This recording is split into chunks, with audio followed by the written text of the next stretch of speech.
स्वागत है आप सभी का हमारे YouTube चैनल पर, जहां हम करने वाले हैं क्लास 10 साइंस के top 40 most important question Chhattisgarh board वाले बच्चों के लिए। अगर आपने अभी तक कुछ भी नहीं पढ़ा है तो आपको घबराने की कोई भी जरूरत नहीं है। आप इस वीडियो को बढ़िया से एक दो बार देखें, पढ़ें, याद करें। अगर आप ऐसा कर लेते हो डेफिनेटली आपके बहुत अच्छे नंबर आएंगे। चालू करते हैं फर्स्ट क्वेश्चन। तो पहला क्वेश्चन है हमारा, right the examples of strong acid, strong base, weak acid and weak base.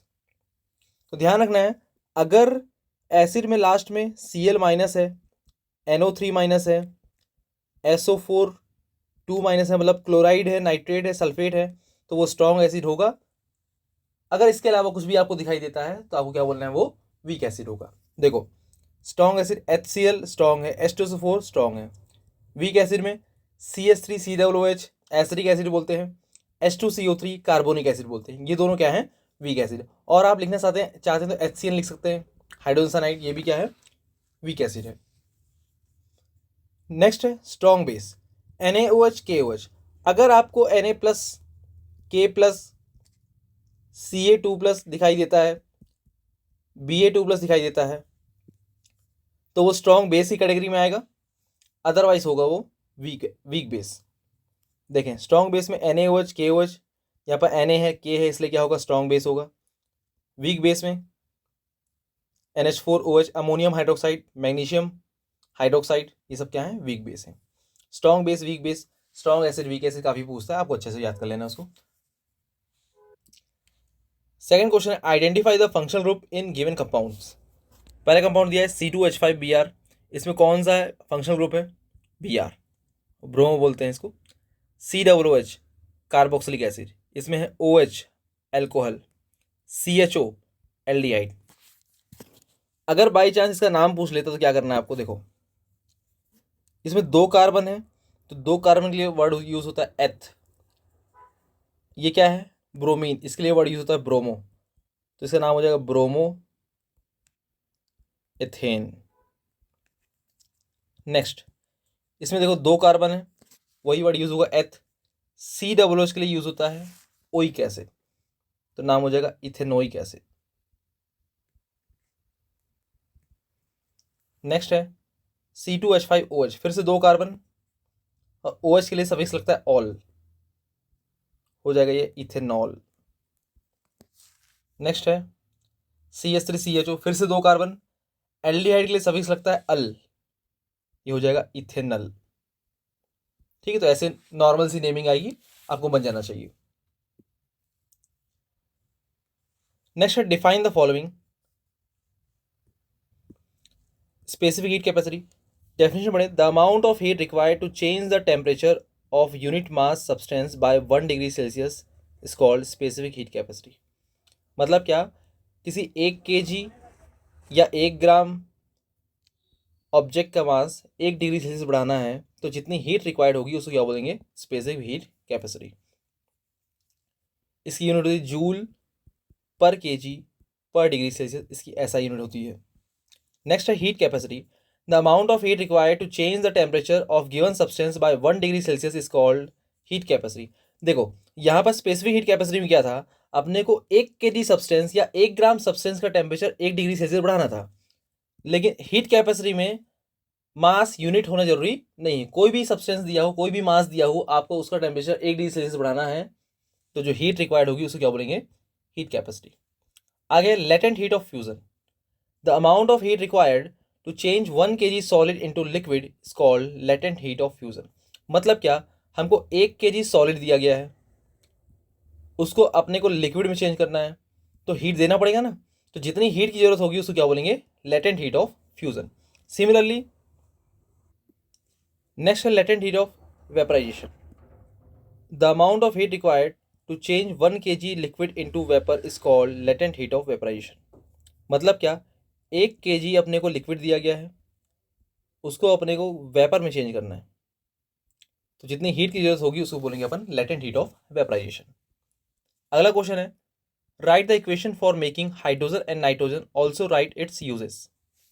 तो हाइड्रोजन बनाने के लिए क्या करना है आपको, जिंक लेना है, जिंक में HCl डाल देना है, बन जाएगा ZnCl2 साथ में हाइड्रोजन। हाइड्रोजन गैस की पहचान कैसे की जाती है, अगर अपने को एक टेस्ट ट्यूब में गैस दी गई है, हमको चेक करना हाइड्रोजन गैस है, तो इसके सामने एक जलती हुई माचिस की तीली लेके आना है अपने को। अगर ये बुझ गई विथ पॉप साउंड, यहाँ से गैस निकलेगी, इस गैस के कारण ये तीली बुझ गई विथ पॉप साउंड, तो कौन सी गैस कहलाएगी? वो हाइड्रोजन गैस कहलाएगी। यूज़ कहाँ होता है? For making ammonia, convert vegetable oil into vegetable fuel, sorry vegetable ghee. Next, use as a fuel. आगे बढ़ते हैं। नाइट्रोजन कैसे बनाएंगे? आपको अमोनियम क्लोराइड लेके आना है। क्या बोलेंगे इसको? Ammonium chloride. सोडियम नाइट्राइड, दोनों रिएक्शन करेंगे तो बनेगा NaCl, नाइट्रोजन एंड वाटर। ये नाइट्रोजन बनाने का प्रोसेस है। यूज क्या? In the formation of ammonia, in manufacturing of fertilizers, in chips packets.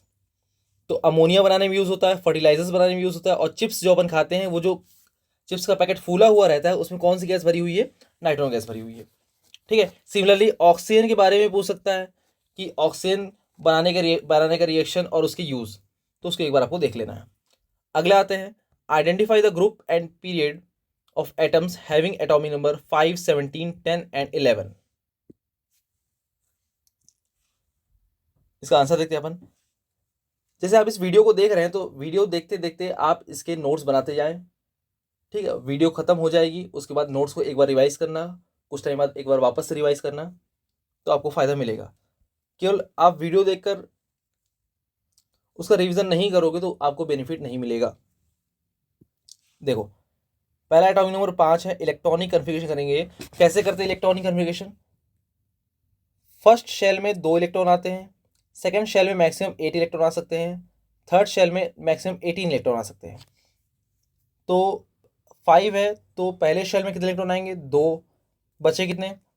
3 बचे। तो नेक्स्ट शेल में कितने इलेक्ट्रॉन आ जाएंगे? 3। तो इसमें टोटल शेल कितने हो रहे हैं? देखो, 2 शेल टोटल है, तो नंबर ऑफ शेल कितने हैं? 2, मतलब ये सेकेंड पीरियड का एलिमेंट है। ठीक है। और लास्ट में कितने इलेक्ट्रॉन है? 3, मतलब 13th ग्रुप का है।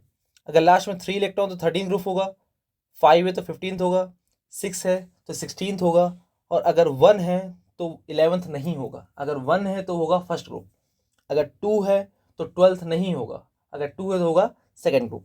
देखो, 17 इलेक्ट्रॉनिक कन्फिगरेशन आपको बनना चाहिए। इस चैप्टर का कोई भी क्वेश्चन आए, साइज से रिलेटेड क्वेश्चन आए, कौन सा ग्रुप है, कौन सा पीरियड है, पहचानने के लिए क्वेश्चन आए, तो आपको सबसे पहले इलेक्ट्रॉनिक कन्फिगरेशन करना है, उसके बाद आगे डिसीजन लेना है। 17, फर्स्ट शेल में 2 इलेक्ट्रॉन रहेंगे, सेकेंड शेल में 8, तो 8 + 2 10 हो गए, बचे 7। लास्ट शेल में कितने इलेक्ट्रॉन रहेंगे? 7 इलेक्ट्रॉन। तो 7 इलेक्ट्रॉन लास्ट में आ रहा है, मतलब ये 17th ग्रुप का एलिमेंट है। और कितने? 3 शेल हैं, इसलिए कितना पीरियड? Third period. ऐसी 2 क्वेश्चन भी कर सकते हैं आप। आगे आते हैं, आप सभी का favourite question, write the definitions of law of reflection and refraction. Write the definitions and laws of reflection and refraction. तो रिफ्लेक्शन की डेफिनेशन लिखना है, उसके लॉज लिखना है, और रिफ्रैक्शन की भी डेफिनेशन लिखना है और उसके लॉज लिखने हैं। पहला है reflection, bouncing back of the light to the same medium after striking on any surface is called reflection। मतलब कोई लाइट रे किसी ऑब्जेक्ट से टकराकर उसी मीडियम में वापस आ जाती है, तो उसको क्या बोलेंगे अपन? रिफ्लेक्शन। आपको कोई भी ऑब्जेक्ट दिखाई दे रहा है, जैसे आपके सामने मोबाइल रखा होगा, बुक रखी होगी, कॉपी रखी होगी, पेन है, आपको दिखाई दे रहा है, इसकी वजह क्या है? लाइट रे उस ऑब्जेक्ट से टकराई और टकराने के बाद हमारी आंख में पड़ी, जिसके कारण वो ऑब्जेक्ट हमको दिखाई दे रहा है। तो टकराने के बाद हमारी आंख में पड़ी, इस इंसिडेंट को क्या बोलेंगे अपन? रिफ्लेक्शन। लॉस क्या है? Angle of incidence is equals to angle of reflection. देखो, यहाँ पर शो किया गया है, ये है इंसिडेंट रे, ये है रिफ्लेक्टेड रे, इसको बोलते हैं नॉर्मल। और ये जो आई एंगल बना है, ये एंगल ऑफ इंसिडेंस है, आर है एंगल ऑफ रिफ्लेक्शन। तो फर्स्ट लॉ क्या बोलता है? एंगल ऑफ इंसिडेंस और एंगल ऑफ रिफ्लेक्शन बराबर होगा। आते हैं सेकेंड लॉ में, incident ray, reflected ray and normal lies on the same plane. मतलब क्या? ये incident ray, reflected ray and normal तीनों क्या करते हैं? सेम प्लेन में लाई करते हैं। ये सेम लॉ रिफ्रैक्शन में भी अप्लाई होगा। रिफ्रैक्शन देखते हैं क्या होता है? When light ray travels from one medium to another medium then deflected from its path this incident is called reflection. मतलब क्या, जैसे लाइट रे एक मीडियम से दूसरे मीडियम में ट्रैवल कर रही है, जैसे लाइट रे मीडियम 1 से मीडियम 2 में ट्रैवल कर रही है, तो देखो ये ऐसे आ रही थी, इसको सीधे जाना चाहिए था, लेकिन अपने रास्ते से थोड़ा सा डिफ्लेक्ट हो गई, जाना ऐसे चाहिए था, आ गई ऐसे। ठीक है, तो इसको क्या बोलेंगे अपन, रिफ्रैक्शन। यहाँ पर आई बराबर एंगल ऑफ इंसिडेंस है और आर बराबर है एंगल ऑफ रिफ्रैक्शन। लॉस क्या क्या है, incident ray, refracted ray and normal lies on the same plane. मतलब क्या, ये देखो ये कौन सी रे, इंसिडेंट रे, ये रिफ्रैक्टेड रे नॉट रिफ्लेक्टेड, कौन सी रे है, रिफ्रैक्टेड रे, एंड ये नॉर्मल है, तीनों क्या करते हैं, एक सेम प्लेन में लाई करते हैं। अगला है ratio of sine i and sine r is constant which is equals to the absolute refractive index of the medium. I होता है एंगल ऑफ इंसिडेंस, आर होता है एंगल ऑफ रिफ्रैक्शन, दोनों का साइन का रेशियो एक कांस्टेंट वैल्यू होती है जो कि मीडियम के रिफ्रैक्टिव इंडेक्स के बराबर होती है, एब्सोल्यूट रिफ्रैक्टिव इंडेक्स के बराबर होती है। This law is also called Snell's law. इस लॉ को स्नेल्स लॉ भी बोलते हैं। अगर आपसे डायरेक्ट स्नेल्स लॉ आ जाए तो आप ये वाला स्टेटमेंट टिका देना वहाँ पास। आगे आते हैं, right the uses of solar energy and wind energy. तो नॉर्मल से यूजेस लिखें, एडवांटेज लिखें, आप पढ़ सकते हैं उसको। अगला आते हैं एक्सप्लेन, हाँ ये इसको हल्के में नहीं लेना है, काफ़ी इंपॉर्टेंट क्वेश्चन है। आते हैं explain parallel combination of resistors if resistance R1 R2 and R3 combine parallelly then calculate equivalent resistance. देखो पैरेलल कॉम्बिनेशन क्या होता है, जैसे पहला रेजिस्टेंस R1 है, दूसरा R2 है, तीसरा R3 है, तो तीनों रेजिस्टेंस के एक टर्मिनल को मैंने एक पॉइंट से जोड़ा और दूसरे टर्मिनल को दूसरे पॉइंट से जोड़ दिया, और इन पॉइंट्स के बीच में एक बैटरी जोड़ दी, तो ये इस प्रकार का कॉम्बिनेशन क्या कहलाएगा, पैरेलल कॉम्बिनेशन। स्टेटमेंट देखें, in parallel combination one terminal of each resistor joint at one point and another terminal joint at another point. ठीक, जैसा यहाँ पास डायग्राम बना हुआ है। In parallel combination potential difference between each resistor is same. ठीक है, मतलब क्या, जितने रेजिस्टेंस बने, पहला रेजिस्टेंस, दूसरा रेजिस्टेंस, तीसरा रेजिस्टेंस, तीनों का पोटेंशियल डिफरेंस कितना होगा, वी होगा। कौन से कॉम्बिनेशन में, पैरेलल कॉम्बिनेशन में, बट करंट डिफरेंट हो सकती है। तो जो टोटल करंट रहेगी आई, वो तीनों रजिस्टर में करंट के सम के इक्वल होगा। तो आई इक्वल्स टू हो जाएगा I1 plus I2 plus I3। ठीक है, तो अब देखो इसका कैसे करेंगे, V इक्वल्स टू होता है IR, ओम्स लॉ। ठीक है, तो यहाँ से I इक्वल्स टू हो जाएगा V upon R, I equals to V upon R. तो यहाँ पर ने V अपॉन आर लिख दिया, I1 के लिए V अपॉन R1, I2 के लिए V अपॉन R2, I3 के लिए V अपॉन R3। इन सारे टर्म्स में से V कॉमन हो जाएगा, बचा क्या, 1 upon R1, 1 upon R2, 1 upon R3, और यहाँ पर बचा V अपॉन R। तो V से V कैंसिल, ठीक है, रिमेनिंग पोर्शन हमारा आंसर है। आगे बढ़ते हैं, draw the symbol of different electrical components of electric circuit. बहुत ज़्यादा इंपॉर्टेंट क्वेश्चन है, आप अभी वीडियो को पॉज करके अपनी बुक निकालें, इलेक्ट्रिसिटी नाम का चैप्टर खोलें और फटाफट उसको पढ़ो। 2 मार्क्स का आता है, बहुत ही आसान है। जैसे क्या लिखा है, ये क्या है, इलेक्ट्रिक बल्ब है, ये क्या है, सेल है, ये क्या है, बैटरी है, ये रेजिस्टेंस है, ये वेरिएबल रेजिस्टेंस है, रियोस्टेट बोलते हैं इसको, ये स्विच है, ये स्विच ऑन है मतलब क्लोज स्विच है, ये स्विच ऑफ है मतलब ओपन स्विच है। तो ऐसे बहुत सारे सिंबल हैं, आप एक बार बुक निकालें, 5 मिनट पढ़ें, फिर आगे वीडियो कंटिन्यू करें।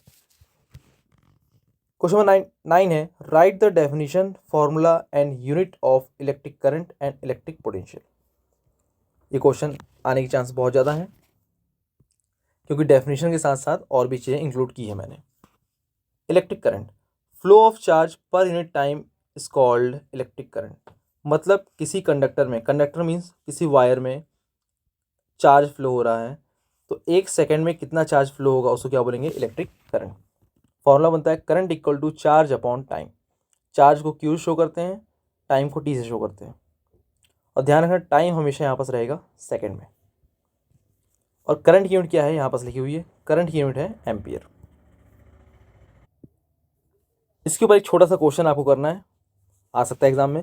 Calculate the amount of charge when 1.5 ampere of current flows for 10 minutes in any conductor. ठीक है, क्वेश्चन में बहुत ध्यान देना है आपको। ये 10 मिनट लिखा हुआ है, इसको किस में कन्वर्ट करेंगे अपन, सेकंड में। तो 1 मिनट इक्वल्स टू होता है 60 सेकंड, तो 10 इंटू 60 हो गया 600 सेकंड। करंट की वैल्यू दी है 1.5 एम्पियर। हमारा formula I equals to Q by T. Q हमको नहीं मालूम, क्यू रहने दो इसको। टी की वैल्यू है 600 रख दिए, आई की वैल्यू है 1.5 रख दिए, ट्रांसपोज किए इसको तो 1.5 इंटू 600 आ गया हमारा 900। चार्ज यूनिट होती है कूलम। बहुत आसान सा क्वेश्चन था, 2 से 3 मार्क्स का पूछ सकता है, आपको आए तो टिका देना है उसको। नेक्स्ट है पोटेंशियल डिफरेंस। तो क्या होता है, work done in moving 1 coulomb charge from 1 point two another point in any electric circuit is called potential difference between that point. मतलब क्या, कोई इलेक्ट्रिक फील्ड है ना, यहाँ पास एक पॉइंट ए है एक पॉइंट बी है, हमको 1 कूलम चार्ज को बी से ए की तरफ ले जाना है तो वर्क करना पड़ेगा। उसी वर्क को बोलते हैं पोटेंशियल डिफरेंस, ए और बी के बीच का पोटेंशियल डिफरेंस। ठीक है, फॉर्मूला होता है इसका V equals to W upon Q. Potential difference equals to charge upon work upon charge. इसकी यूनिट होती है वोल्ट। एक बहुत ही आसान सा क्वेश्चन नीचे लिखा हुआ है, calculate the work done in moving 2 coulomb charge between 2 points having potential difference 10 volt. तो अब मेरे से करने के पहले आपको खुद से ट्राई करना है। क्या लिखा है, V equals to 10 volt, Q equals to 2 coulomb. Formula क्या होता है, V equals to W upon Q. V की जगह 10 रखना है, W हमको नहीं मालूम, Q की जगह 2 रखना है, ट्रांसपोज कर देना है, 10 इंटू 2 हो जाएगा, आंसर इज 20 जूल। बहुत ज़्यादा आसान था, लेकिन अगर एग्जाम में आएगा तो 2 से 3 मार्क्स आपको देके जाएगा। अगला है डिफाइन द फॉलोइंग टर्म्स। पहला ओवरलोडिंग, नेक्स्ट है फ्यूज, नेक्स्ट है शॉर्ट सर्किट। तो ओवरलोडिंग क्या होती है, overloading is the condition in which more amount of current flowing in the circuit than its safety limit cause too many appliances connected in the same time. मतलब क्या, हम किसी circuit में बहुत ज़्यादा इलेक्ट्रिकल डिवाइस जोड़ दे रहे हैं तो उसमें उसकी कैपेसिटी से बहुत ज़्यादा करंट फ्लो होगी, इस कंडीशन को बोलते हैं हम ओवरलोडिंग। आगे fuse, it is a thin wire of low melting point, it melts when excess current flows and protect our device from damage. मतलब क्या, ये एक लो मेल्टिंग पॉइंट का वायर होता है, अगर किसी सर्किट में ज़रूरत से ज़्यादा करंट फ्लो होती है तो ये गर्म हो जाएगा, गर्म होकर पिघल जाएगा, पिघल के टूट जाएगा, तो करंट आगे फ्लो नहीं होगी और हमारे डिवाइस डैमेज होने से बच जाएंगे। आगे short circuit, well live wire and neutral wire. देखो, घरों की जो वायरिंग होती है उसमें 3 प्रकार के वायर होते हैं, एक होता है लाइव वायर, एक न्यूट्रल वायर और एक होती है अर्थिंग। तो अगर लाइव वायर और न्यूट्रल वायर एक दूसरे से टच हो जाते हैं, क्या लिखा है, when live wire and neutral wire come into direct contact then high amount of current flows, it may produce spark and heat, this incident is called short circuit.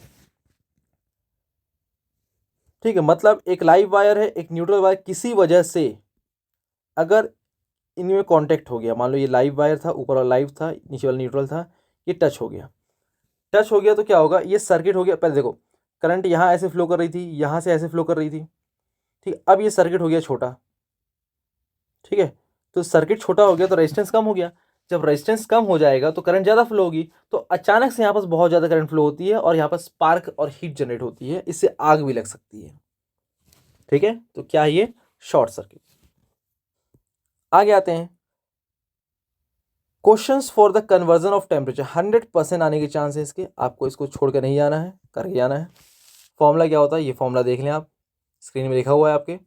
एक क्वेश्चन करते हैं, इसको 2 बार 3 बार 4 बार फॉर्मूले बिना देखे लिखना है आपको, तब जाके बनेगा, अदरवाइज आप देख बस लोगे तो आपको लगेगा बन जा रहा है हमसे, एग्जाम में लिखने की बारी आएगी तो कभी के याद नहीं आएगा, कभी 5 याद नहीं आएगा, कभी 32 याद नहीं आएगा। ठीक है, तो इससे अच्छा आप 2-3 बार इसको बढ़िया से लिख लें। क्वेश्चन है, convert -40 degree Celsius into Fahrenheit. तो हमको -40 को कन्वर्ट करना है, डिग्री सेल्सियस है तो ये वाला टर्म उठाना है, फ़ारेनहाइट में कन्वर्ट करना है तो ये वाला टर्म उठाना है। ठीक है, तो C/5 इक्वल्स टू F -32/9 लिख दिया अपन।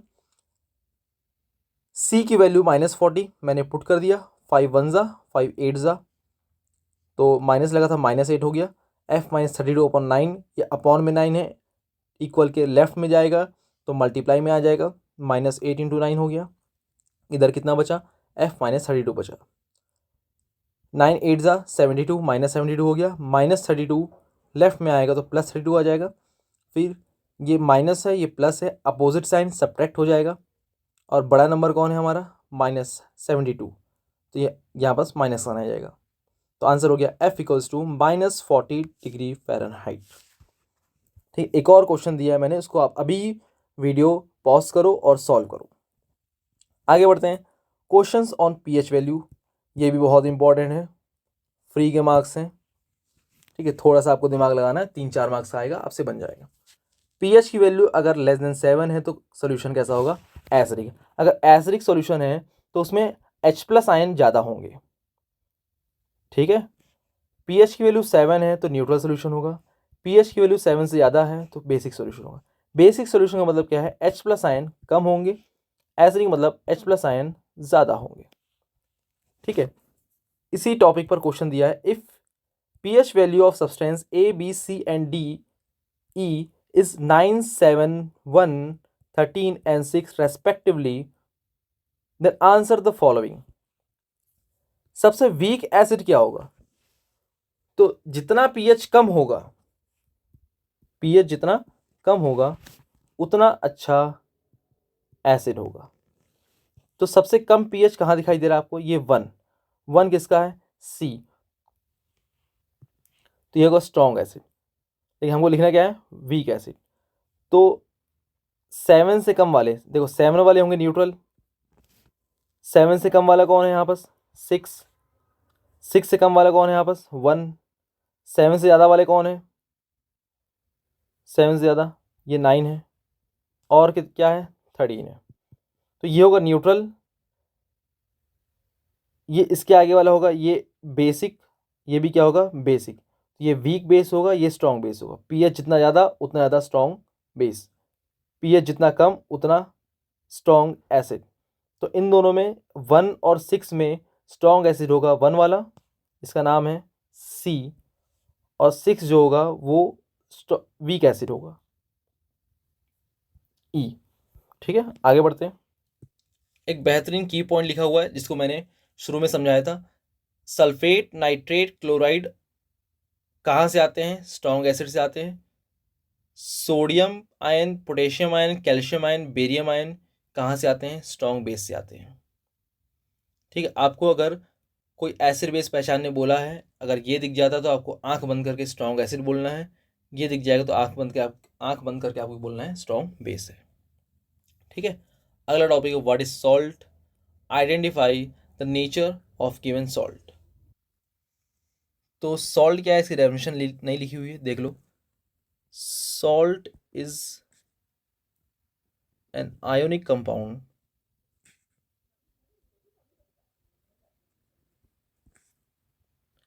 which is formed by the reaction between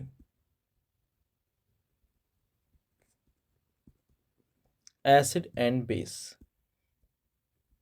ठीक है, तो सॉल्ट क्या है, जब एसिड और बेस आपस में रिएक्शन करते हैं, जैसे NaOH ये बेस है, HCl ये एसिड है, क्या बना लेंगे, NaCl प्लस वाटर। तो ये जो NaCl बना ये हमारा सॉल्ट। तो salt is ionic compound which is formed by the reaction between acid and base. किसी भी सॉल्ट में आप और भी लिख सकते हो, एक पोर्शन होता है कैटायनिक, एक पोर्शन होता है एनायनिक, एक पोर्शन में पॉजिटिव आयन होता है, दूसरे पोर्शन में नेगेटिव आयन होता है। अब जो सॉल्ट होते हैं उनमें भी एसिडिक या बेसिक कैरेक्टर होता है। तो सॉल्ट भी तीन टाइप के होते हैं, एक होता है एसिडिक सॉल्ट, एक होता है बेसिक सॉल्ट, नेक्स्ट होता है न्यूट्रल सॉल्ट।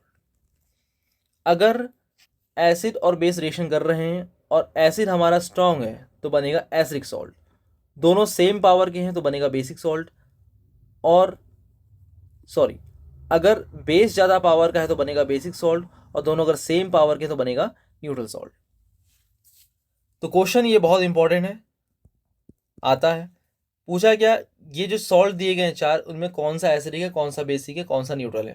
तो NH4Cl, तो आपको सबसे पहले आयंस पहचानना है। तो ये पहला है अमोनियम आयन, दूसरा है क्लोराइड आयन। ठीक है, तो पहला आयन आता है बेस से, दूसरा आयन आता है एसिड से। बढ़िया से याद करो, पहला आयन कहाँ से आता है, बेस से, दूसरा कहाँ से आता है, एसिड से। तो एसिड देखो Cl माइनस दिखाई दे रहा है, ये जो अपन ने नोट लिखा था इसमें Cl माइनस आ रहा है, मतलब ये कहाँ से आया, स्ट्रॉन्ग एसिड से। NH4 प्लस दिखाई दे रहा है, क्या यहाँ पर NH4 प्लस है, नहीं है। अगर ये होता तो हम बोलते स्ट्रॉन्ग बेस से आ रहा है, नहीं है, इसलिए क्या बोलेंगे अपन, वीक बेस से आ रहा है। अब देखो, बेस भी है एसिड भी है, पावरफुल कौन है, एसिड। कौन पावरफुल है, एसिड। तो जो कैरेक्टर होगा सॉल्ट का कैसा होगा, एसिडिक। सिमिलरली Na2CO3, पहला क्या है Na प्लस, दूसरा क्या है CO3 माइनस, इसको बोलते हैं सोडियम आयन, इसको बोलते हैं कार्बोनेट आयन। तो पहला बेस से आता, ऊपर याद किया था अपन ने, पहला पोर्शन कहाँ से आता है, पॉजिटिव पोर्शन कहाँ से आता है, बेस से। तो क्या ये इस कैटेगरी में आ रहा है, हाँ, मतलब ये कहाँ से आया, स्ट्रॉन्ग बेस से। नीचे वाला कहाँ से आया, वीक एसिड से। कैसे पता, इस ये तीनों में है क्या, ये सल्फेट नाइट्रेट क्लोराइड तीनों में से कोई है क्या, ये नहीं है, तो क्या बोलेंगे इसको, वीक एसिड। और ध्यान दें, ये मैंने 3 आयंस लिखे हैं, हमारे 10th लेवल पर है। 11th लेवल पर और भी चीज़ें होती हैं, लेकिन हमने उसको उस पर अभी ध्यान नहीं देना है। ठीक, कुछ लोग यहाँ पास बोल सकते हैं कि इसमें और भी चीज़ें होती हैं, अपने नहीं लिखी, जैसे एक ClO4 माइनस आयन होता है, इसको भी स्ट्रॉन्ग की कैटेगरी में रखते हैं, लेकिन अपने को उसको उतना नहीं देखना है, हमको 10th लेवल पर काम करना है। आगे सिमिलरली आप ये 2 क्वेश्चन हैं, इसको भी आप कर सकते हैं, ध्यान रखें, करना ही है, आएगा एग्जाम में। चलो अगला धमाकेदार क्वेश्चन है, describe the changes on given properties on going top to bottom and left to right in periodic table. Atomic size, ionization energy, electronegativity, electron gain enthalpy and valency. ठीक है, काफ़ी इंपॉर्टेंट क्वेश्चन, सारे question एकदम important छाट के लाया है मैंने। अगर ये 40 45 50 क्वेश्चन जितने भी हैं, कोई अगर स्टूडेंट कर लेता है तो उसके फेल होने के चांस एकदम खत्म हो जाएंगे। Atomic size, on going top to bottom atomic size increases. हम अगर टॉप ऊपर से नीचे आते हैं तो एटॉमिक साइज बढ़ेगा। क्यों बढ़ता है, नंबर ऑफ शेल्स बढ़ते हैं, नंबर ऑफ शेल्स बढ़ते हैं, इसलिए साइज क्या होता है, बढ़ता है। नेक्स्ट, आयोनाइजेशन एनर्जी होती क्या है, किसी एटम से, एटम के आउटर शेल से एक इलेक्ट्रॉन निकालना है अपने को, तो जितनी हीट की जरूरत होती है, जितनी एनर्जी की जरूरत होती है, उसको बोलते हैं आयोनाइजेशन एनर्जी। इलेक्ट्रोनेगेटिविटी, मान लो HCl है, ये इसके बीच में कोवेलेंट बॉन्ड है, कोवेलेंट बॉन्ड का मतलब है 2 इलेक्ट्रॉन है। ठीक है, तो ये हाइड्रोजन इन इलेक्ट्रॉन को अपनी तरफ खींचना चाहता है, क्लोरीन भी अपनी तरफ खींचना चाहता है, तो इलेक्ट्रॉन को, कोवेलेंट बॉन्डेड इलेक्ट्रॉन को खींचने की टेंडेंसी कहलाती है इलेक्ट्रोनेगेटिविटी, या क्लोरीन की इलेक्ट्रोनेगेटिविटी ज़्यादा है, मतलब ये इलेक्ट्रॉन को ज़्यादा पावर से खींचेगा।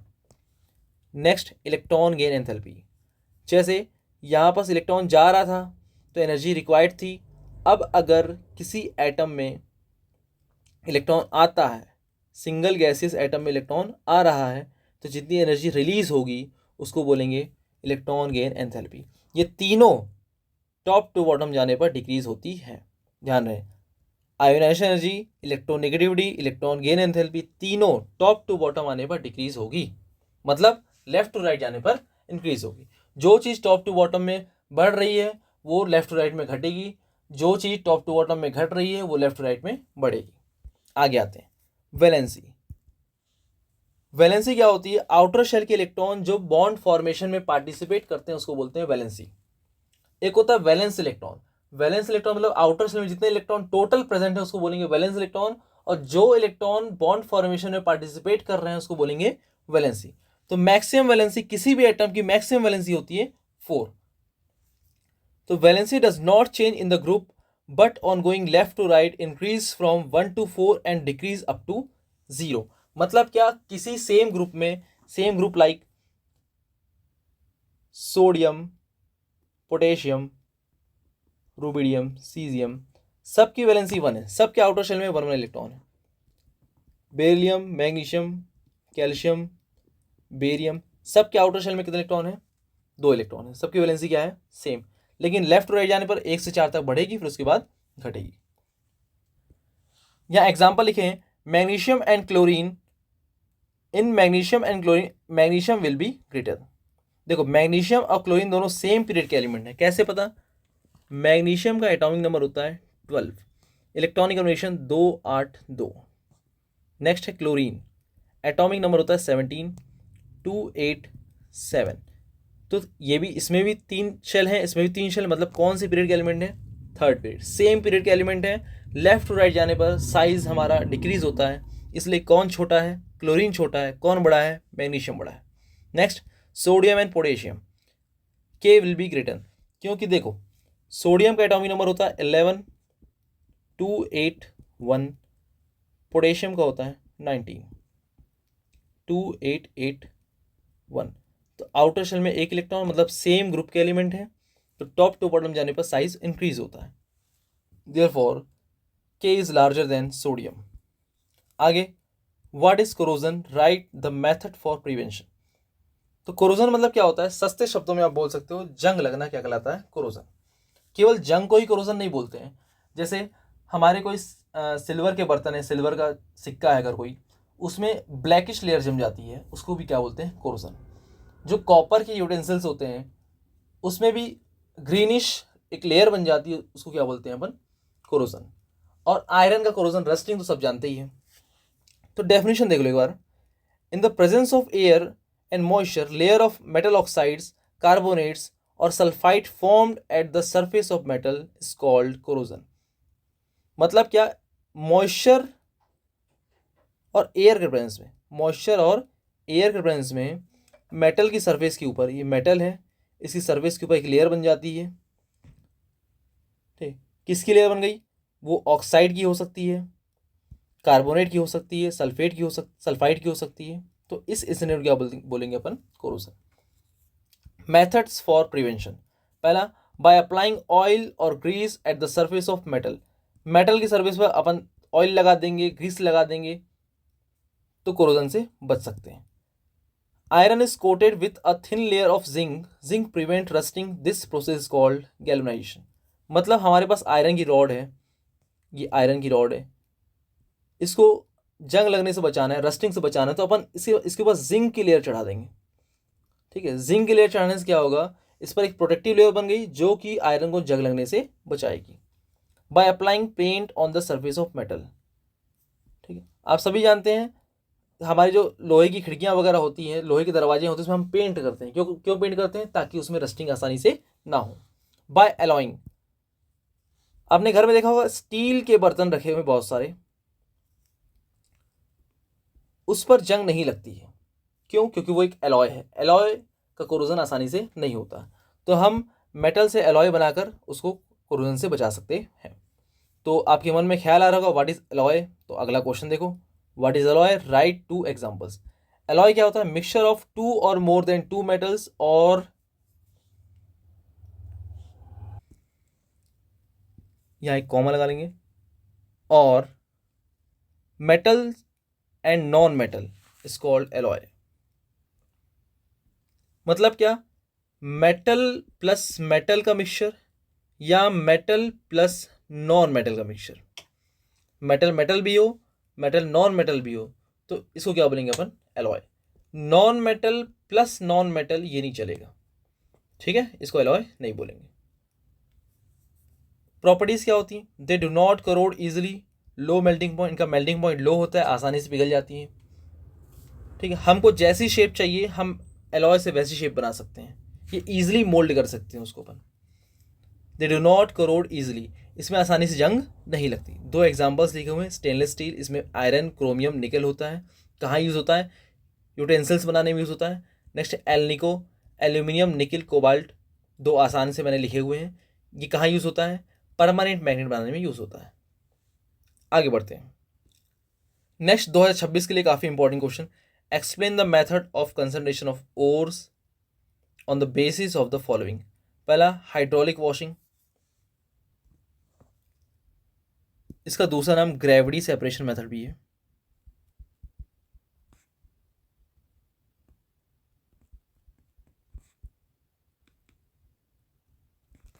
ठीक है, नेक्स्ट है froth flotation method, next magnetic separation method.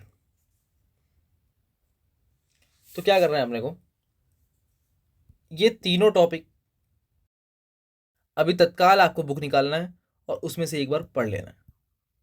ठीक, आसान सा है, पढ़ने में समझ में आ जाएगा। एक्चुअल में काफ़ी लेंदी है, इसलिए मैंने उसको यहाँ पर इंक्लूड नहीं किया है, अदरवाइज वीडियो काफ़ी बड़ी हो जाएगी। ठीक है, आप अभी वीडियो पॉज करें, उस पर 15 से 20 मिनट दें और उसको तैयार करें। आगे next, explain the following reaction of calcium with water, reaction of iron with steam, definition of flux and slag. तो पहली रिएक्शन देखें, मैं यहाँ लिख के ही बता दे रहा हूँ किसकी रिएक्शन करवाना है। Reaction of calcium with water, तो कैल्शियम है, ये वाटर मतलब H2O से रिएक्शन करेगा। तो कोई भी मेटल वाटर से रिएक्शन करके कैल्शियम मतलब हाइड्रोक्साइड बनाती है, बेस बनाती है, ये बन गया कैल्शियम हाइड्रोक्साइड, और साथ में हाइड्रोजन गैस रिलीज होगी। हम बैलेंस करना चाहते हैं इसको, तो कैल्शियम एक है, कैल्शियम एक है, हाइड्रोजन दो है, यहाँ पास हाइड्रोजन दो है। ऑक्सीजन देखो, यहाँ ऑक्सीजन एक है लेकिन यहाँ पर ऑक्सीजन दो है, तो यहाँ पर दो का मल्टीप्लाई करेंगे, तो दो का मल्टीप्लाई करने के बाद ऑक्सीजन तो दो हो गए, लेकिन हाइड्रोजन यहाँ पास कितना हो गया, चार, और यहाँ पास हाइड्रोजन कितना है, इधर दो इधर दो, ये भी चार, मतलब हाइड्रोजन भी क्या हो गया, बैलेंस। वापस से कैल्शियम वाटर, कैल्शियम हाइड्रोक्साइड, साथ में हाइड्रोजन गैस, कैल्शियम एक बैलेंस है, हाइड्रोजन दो, ठीक है, लेकिन यहाँ पास दो हाइड्रोजन और हैं, तो इसके लिए हम दो का मल्टीप्लाई कर दिए, तो हाइड्रोजन हो गया टू टू ज़ा फोर हाइड्रोजन, और यहाँ पास वन ऑक्सीजन, टू से मल्टीप्लाई टू ऑक्सीजन, और यहाँ भी एक ऑक्सीजन, टू से मल्टीप्लाई कितना हो गया, टू। नेक्स्ट है reaction of iron with steam, तो कोई भी मेटल स्टीम से रिएक्शन करके ऑक्साइड बनाती है। अगर पानी से रिएक्शन हो रहा है तो हाइड्रोक्साइड बनता है OH, और स्टीम से रिएक्शन हो रही है तो क्या बनेगा, ऑक्साइड। तो ये आयरन है, ये स्टीम से रिएक्शन करके Fe3O4 बना रही है और साथ में हाइड्रोजन गैस रिलीज करेगी। फ्लक्स, क्या होता है flux, substance that reacts with impurities to form slag are called flux. मतलब क्या, ऐसा केमिकल सब्सटेंस जो इनसॉल्युबल इम्प्योरिटी से रिएक्शन करता है और स्लैग का फॉर्मेशन करता है, उसके क्या बोलेंगे अपन, फ्लक्स।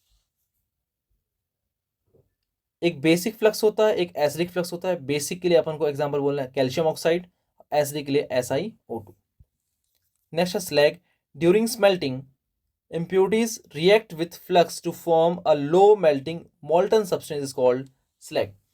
मतलब क्या, जब स्मेल्टिंग होती है, मतलब आयरन के ऑक्साइड से आयरन को रिड्यूस किया जाता है कार्बन की हेल्प से, तो इम्प्योरिटीज फ्लक्स से रिएक्शन करके एक इन मॉल्टन सब्सटेंस बनाती है जो कि मेटल के, लिक्विड मेटल के ऊपर फ्लोट करता है, तैरते रहता है। उसको अपन फिजिकल मेथड के थ्रू सेपरेट कर सकते हैं। इस मटेरियल को बोलेंगे अपन स्लैग। वापस से देखें, जैसे ब्लास्ट फर्नेस में ये यहाँ पर हमारा आयरन रहेगा, आयरन के ऊपर एक लेयर बनी रहेगी जो किसकी रहेगी, स्लैग की रहेगी। ये हल्का होता है, इसको अपन फिजिकल मेथड के थ्रू सेपरेट कर सकते हैं और हमारा प्योर आयरन मिल जाएगा।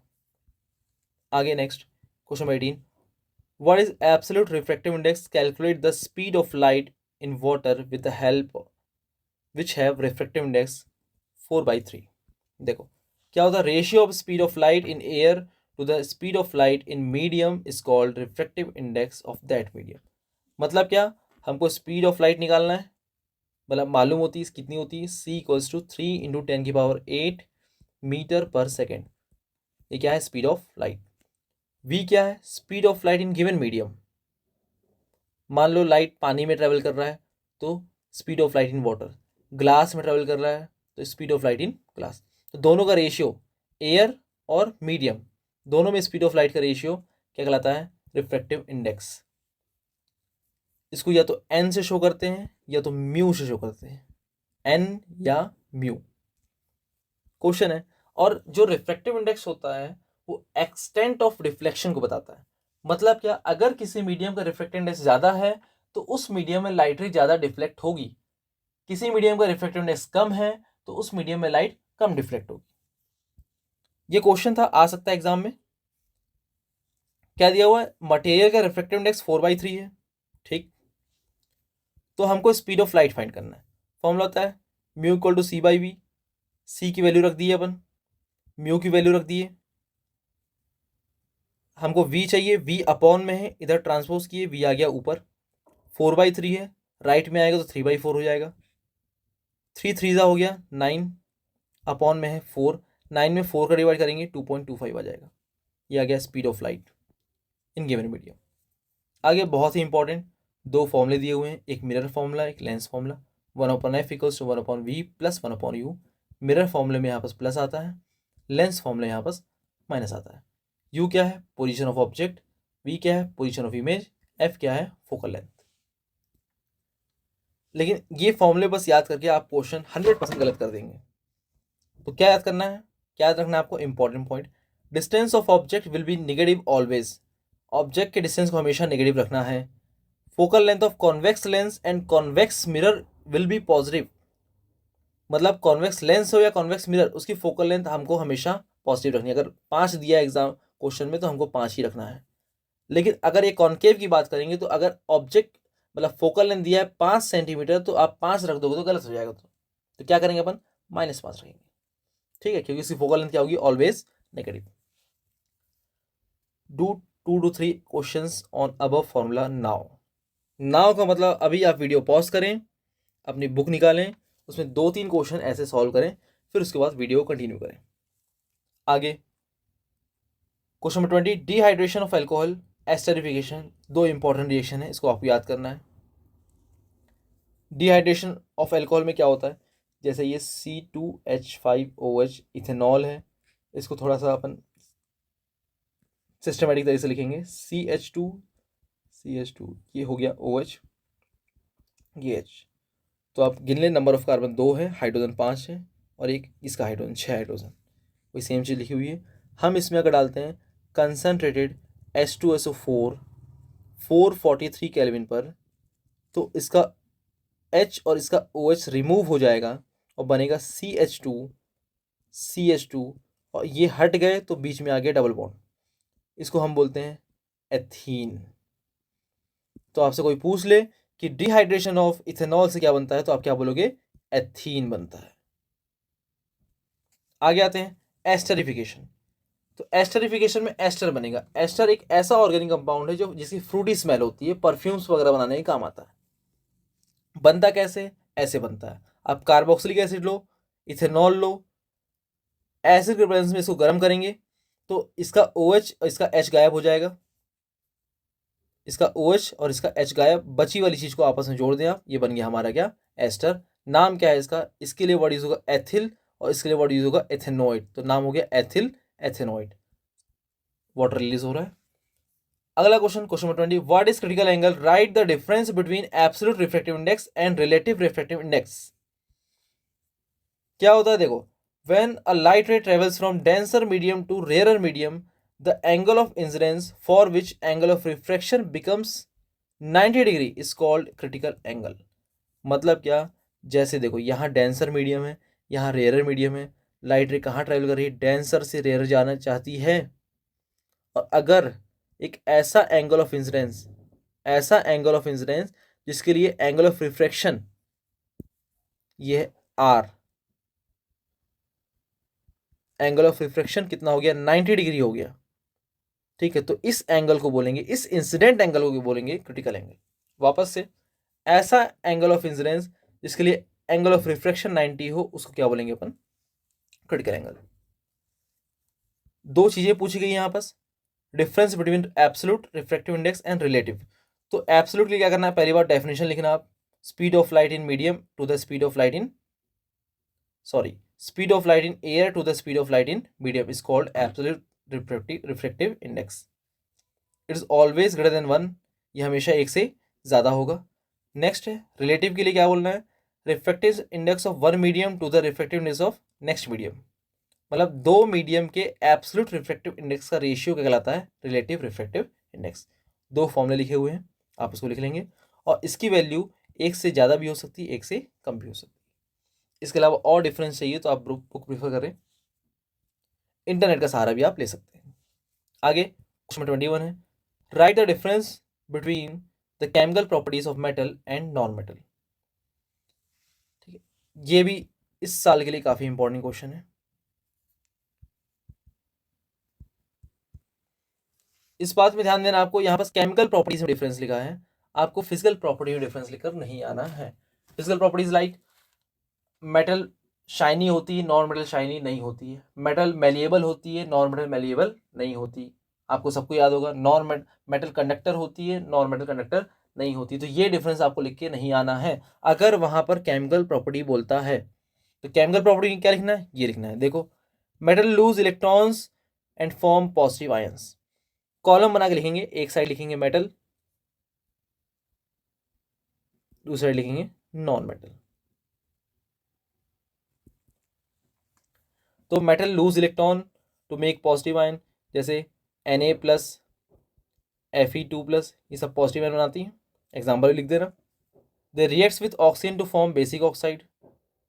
कोई भी मेटल ऑक्सीजन से रिएक्शन करके ऑक्साइड बनाती है, ठीक है, तो ये कैसा ऑक्साइड होता है, बेसिक ऑक्साइड होता है। They reacts with water to form base. जैसे ऊपर रिएक्शन देखे थे अपन, कैल्शियम को अगर पानी में डाल दिया जाए तो ये बनाता है कैल्शियम हाइड्रोक्साइड, ये क्या है, base.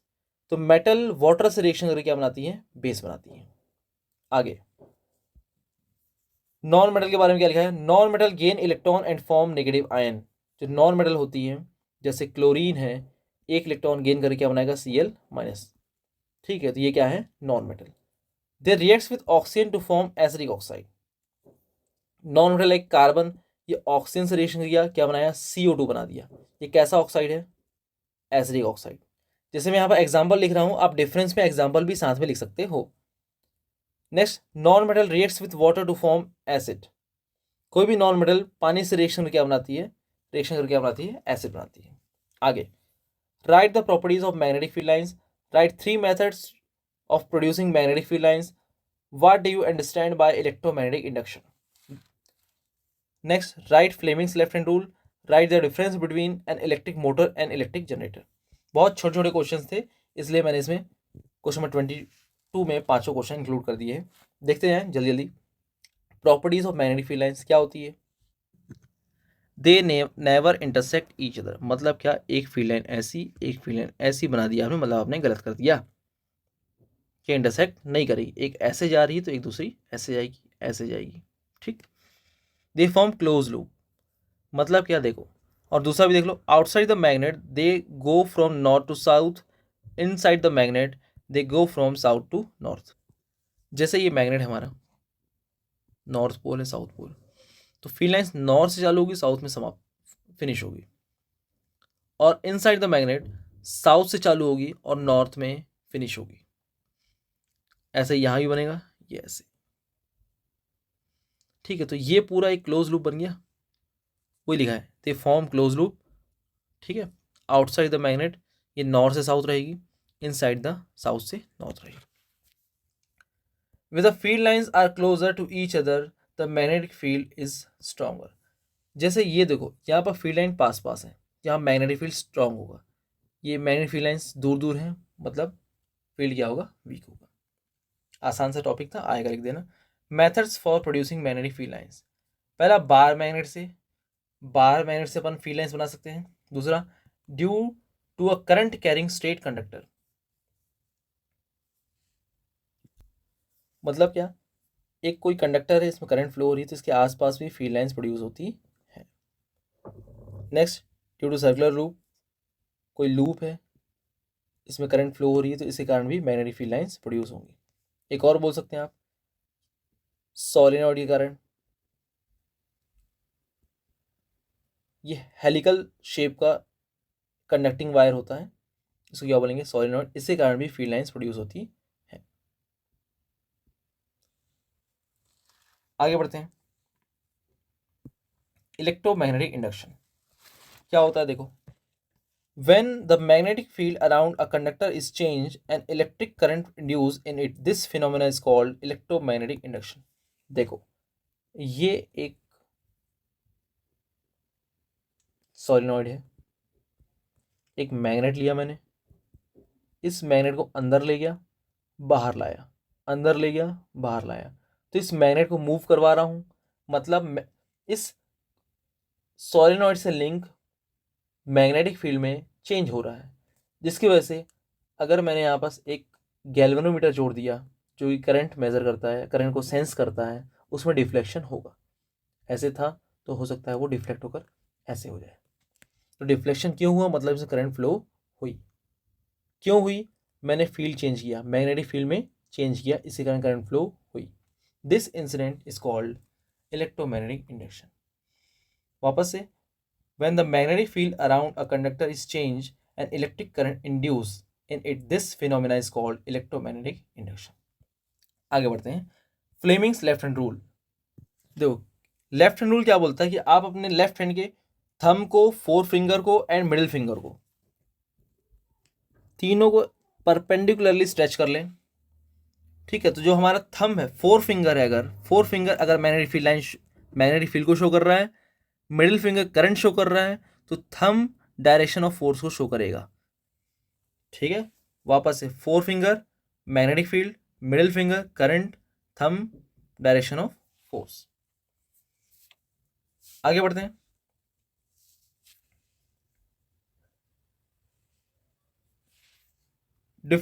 Difference between electric motor and electric generator.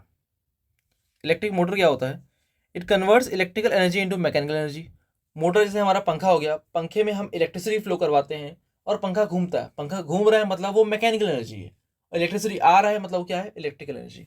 तो इलेक्ट्रिकल एनर्जी किस में कन्वर्ट हो रही है, मैकेनिकल एनर्जी में। नेक्स्ट प्रिंसिपल क्या है इसका, अ current carrying loop placed in a magnetic field experience a force and starts rotating. मतलब एक नॉर्थ पोल है हमारे पास, एक साउथ पोल है, इसमें अपन ने एक कॉइल रखा, इसमें करंट फ्लो करवाया, ठीक है, तो ये रोटेट करने लगती है। इसी प्रिंसिपल का यूज कहाँ होता है, मोटर में होता है। It works on Fleming's left hand rule. किस रूल पर वर्क करती है, फ्लेमिंग के लेफ्ट हैंड रूल पर वर्क करती है। कौन, इलेक्ट्रिक मोटर। नेक्स्ट, अगर फोर्थ रेफरेंस लिखना तो आप एग्जांपल लिख सकते हो। किस में यूज होता है, फैन में यूज होता है, मिक्सर में यूज होता है, क्या, इलेक्ट्रिक मोटर। अगला electric generator, it converts mechanical energy into electrical energy. मतलब हम इसमें पहले वर्क करेंगे। ये देखो, पहले वाले केस में, मोटर वाले केस में, ये कॉइल, इसमें करंट फ्लो हो रही थी और कॉइल घूम रही थी, अपने आप घूम रही थी। लेकिन यहाँ पर हम कॉइल को पहले घुमाएंगे, किसमें, जनरेटर में पहले कॉइल घुमाएंगे, उससे इंड्यूस करंट जनरेट होगी। It converts mechanical energy into electrical energy. मतलब हम कॉइल घुमा रहे हैं, मतलब मैकेनिकल एनर्जी दे रहे हैं उसको, और करंट जनरेट हो रही है, मतलब इलेक्ट्रिकल एनर्जी जनरेट हो रही है। Principle, it works on the principle of electromagnetic induction, हमने ऊपर पढ़ा हुआ है। It works on Fleming's right hand rule. Example क्या लिख सकते हो, डायनामो, बाइसिकल में डायनामो यूज होता है। नेक्स्ट, इलेक्ट्रिक जनरेटर लिख सकते हो इसके एग्जाम्पल। आगे question number 23, write the uses of concave mirror and convex mirror, write the use of lenses.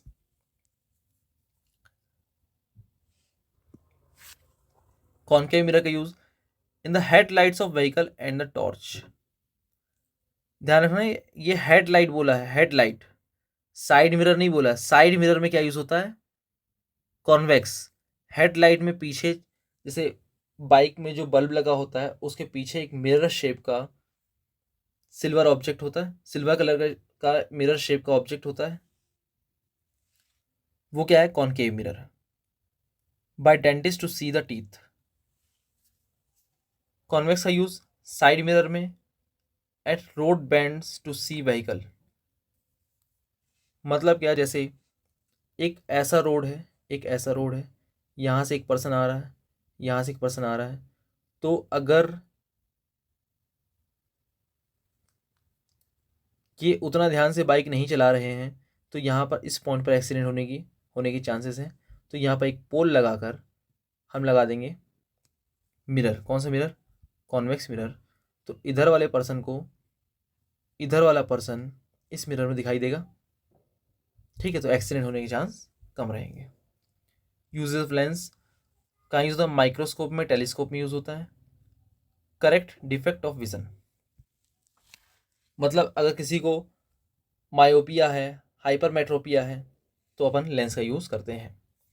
आगे क्वेश्चन नंबर 24 है, write the difference between alternating current and direct current. तो फटाफट करते हैं इसको। In this current both the direction and magnitude of current changes, मतलब क्या, इसमें मैग्नीट्यूड भी चेंज होता है और डायरेक्शन भी। जैसे ये ऐसे ऐसे जा रही करंट, तो पॉजिटिव जा रही, फिर नेगेटिव जा रही, फिर पॉजिटिव जा रही, फिर नेगेटिव जा रही, मतलब डायरेक्शन चेंज हो रहा है। Alternating current of the same magnitude is more dangerous than DC, मतलब आप सेम अमाउंट की एसी करंट ले आओ और सेम अमाउंट की डीसी करंट ले आओ, तो एसी करंट ज़्यादा डेंजरस है। It is used in transformers, कहाँ यूज होती है? ट्रांसफार्मर यूज होती है एसी करंट। आगे डायरेक्ट करंट, मैग्नीट्यूड चेंज हो सकता है बट डायरेक्शन चेंज नहीं होती। देखो ये डायग्राम बना हुआ है, ब्लैक कलर का, एकदम सीधी करंट जा रही है, ठीक है, इसमें डायरेक्शन चेंज नहीं होता। It is less dangerous, it is use in electroplating and electrolysis. Electroplating क्या होता है कि एक मेटल की लेयर बनाते हैं दूसरे मेटल के ऊपर, तो उसको बोलते हैं इलेक्ट्रोप्लेटिंग। इलेक्ट्रोलाइसिस क्या होता है? जैसे कंटेनर है, हमने इसमें NaCl भर दिया, पानी डाल दिया, 2 रॉड लगा दी, बैटरी जोड़ दी, यहाँ से डीसी करंट आ रही है, ये रॉड होगी पॉजिटिव, ये रॉड होगी नेगेटिव। तो इस सॉल्यूशन में जितना Na+ रहेगा, सारा का सारा कहाँ कलेक्ट हो जाएगा? कहाँ कलेक्ट हो जाएगा? नेगेटिव इलेक्ट्रोड की तरफ। और जितना Cl- रहेगा, सारा कहाँ कलेक्ट हो जाएगा? पॉजिटिव इलेक्ट्रोड की तरफ। तो अपोजिट आयन अपोजिट इलेक्ट्रोड की तरफ या अपोजिट चार्ज वाले वायर की तरफ मूव कर रहे हैं, जिसको बोलते हैं इलेक्ट्रोलाइसिस। कौन सी करंट यूज होती है इसमें? Direct current. आगे define centre of curvature, radius of curvature, focus. चलो फटाफट देखते हैं।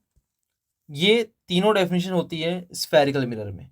स्फेरिकल मिरर क्या होता है? इधर देखें साइड में, ये हमारा स्फीयर, एक पोर्शन को काट के अलग कर दिया मैंने, इसके एक साइड में पॉलिश कर दी, तो यहाँ आपका फेस दिखाई देगा। ये हमारा मिरर, कौन सा मिरर है? Spherical mirror. हो सकता है यहाँ भी यहाँ पॉलिश कर दें अपन, ये भी कौन सा मिरर है? स्फेरिकल। इसको बोलते हैं कॉनकेव, इसको बोलेंगे कॉन्वेक्स। तो देखो ये जो कॉनकेव मिरर बना, इस स्फीयर का पार्ट है, इस स्फीयर का जो सेंटर है उसको क्या बोलेंगे? Centre of curvature. डेफिनेशन देखो, in a spherical mirror the centre of sphere of which the mirror is a part is called centre of curvature. ठीक है, मतलब ये जो हमारे 2 स्फेरिकल मिरर हैं, ये जिस स्फीयर से बने हैं उसका जो सेंटर होगा उसको क्या बोलेंगे? Centre of curvature. Radius of curvature, C और पी क्या होता है? देखो ये हमारा मिरर है, इसका जो सेंटर होगा उसको बोलेंगे पी। मिरर के सेंटर को बोलते हैं पी, मतलब पोल, और स्फीयर के सेंटर को बोलते हैं सेंटर ऑफ कर्वेचर। अब सी और पी के बीच की distance, the distance between pole and centre of curvature of a spherical mirror is called radius of curvature. इसको आर से शो करेंगे, बहुत ही आसान सा। नेक्स्ट फोकस क्या होता है? सुने, when parallel rays of light incident on a spherical mirror after reflection either meet at a point or appears to diverge from a point, that point is called focus। मतलब क्या? देखो mirror है हमारा,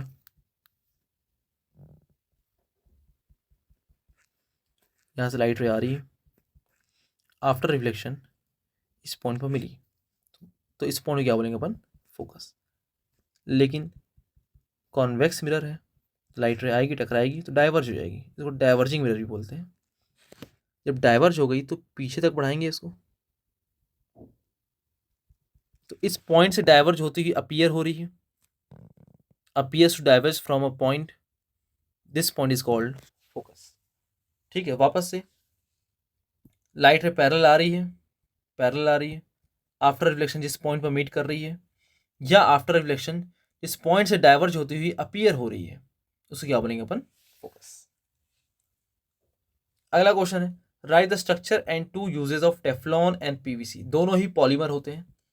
कैसे बनता टेफ्लॉन देखो, it is formed by the polymerisation of tetrafluoroethene. मतलब जो एथीन होता है, सी डबल बॉन्ड सी, ये एच, तो जितने एच हैं सबकी जगह मैंने लगा दिया एफ, इधर भी एफ, इधर भी एफ, इधर भी एफ, सब जगह एफ लगा दिया, बन गया टेट्राफ्लोरोएथीन। तो इसमें अपन कैटलिस्ट के प्रेजेंस में इसको गर्म करेंगे तो क्या होगा, कैसे करना है, बीच वाला बॉन्ड तोड़ देना है। कोई भी पॉलीमर हो, कैसे बनाना है देखो, ये सी है, कितने लिए, एन लिए, सी सी, बीच का बॉन्ड मैंने नहीं बनाया, तोड़ दिया। इस बीच बॉन्ड को तोड़ के साइड में ऐसे बना दो और यहाँ लिख दो एन। तो ये मोनोमर है और ये क्या है, पॉलीमर। तो अपन ने टेट्राफ्लोरोएथीन लिया था, क्या बन गया, टेफ्लॉन। नीचे वाले केस में ये विनाइल क्लोराइड है। इसमें अगर एक जो एथीन होता है, एक एच हटा के सी एल लगा देंगे तो बन जाएगा विनाइल क्लोराइड। ठीक है, इसका पॉलीमर बना दिया तो ये बोलेंगे पीवीसी। पॉलीमर बनाने का तरीका सेम है। पॉलीथीन भी पूछ सकता है। पॉलीथीन क्या होता है, एथीन लाओ, सी डबल बॉन्ड सी, कितने टाइम्स, एन टाइम्स, आगे लिख देना एन। कैटलिस्ट डालेंगे, गर्म करेंगे, सी, बीच वाले बॉन्ड को ऐसे शो कर देना, एन टाइम्स, ये बन गया पॉलीथीन। ठीक है, यूज देख लें, टेफ्लॉन कहाँ यूज होता है, पैकिंग गैस्केट बनाने में यूज होता है और नॉन स्टिक पैन बनाने में यूज होता है। नॉन स्टिक पैन जिसमें खाने के सामान बनाते हैं। नेक्स्ट है PVC, polyvinyl chloride. It is form by the polymerisation of vinyl chloride, पढ़ चुके हैं अपन। यूज कहाँ होता है, रेनकोट्स में, फ्लोरिंग में, प्रेशर पाइप्स बनाने में, टॉयज बनाने में यूज होता है। आगे क्वेश्चन नंबर 27 है, what do you understand bye homologous and analogous organs. आसान सी डेफिनेशन है, इसको रीड कर लें एक बार। आगे define biomass, decomposer and trophic level. ठीक है, ये भी आपको पढ़ते ही समझ में आ जाएगी। नेक्स्ट आते हैं, label all the part in the human female reproductive system and flower. तो फीमेल रिप्रोडक्टिव सिस्टम और फ्लावर के अपने को पार्ट बताने हैं। तो देखो, सबसे पहले ये होता है वजाइना। ये वजाइना, यहाँ पास एक छोटा सा गैप है, पोर्शन है, इसको बोलते हैं सर्विक्स। इस पोर्शन को बोलते हैं यूट्रस। ये है ओवरी, इसको बोलते हैं फैलोपियन ट्यूब। और बोलना तो इस वाले पोर्शन को बोलते हैं एंडोमेट्रियम बोलते हैं। ठीक है, सीजी बोर्ड के हिसाब से इतना आपको बनना चाहिए, आपका काम चल जाएगा। नेक्स्ट है फ्लावर के बारे में देखें। फ्लावर में ये ग्रीन वाला पोर्शन देखो, ये ग्रीन वाला पोर्शन, इसमें सबसे ऊपर वाले पोर्शन को बोलते हैं स्टिग्मा। फिर नीचे आता है स्टाइल, ये वाला पोर्शन को बोलते हैं ओवरी। ये तीनों क्या है, पिस्टिल। फ्लावर के फीमेल रिप्रोडक्टिव पार्ट है। अगला है, ये जो आपको एक फिलामेंट दिखाई दे रहा है, तो इसको ऊपर वाले पोर्शन को बोलते हैं एंथर, इसको बोलेंगे फिलामेंट। और इसी एंथर में होता है पॉलन ग्रेन्स।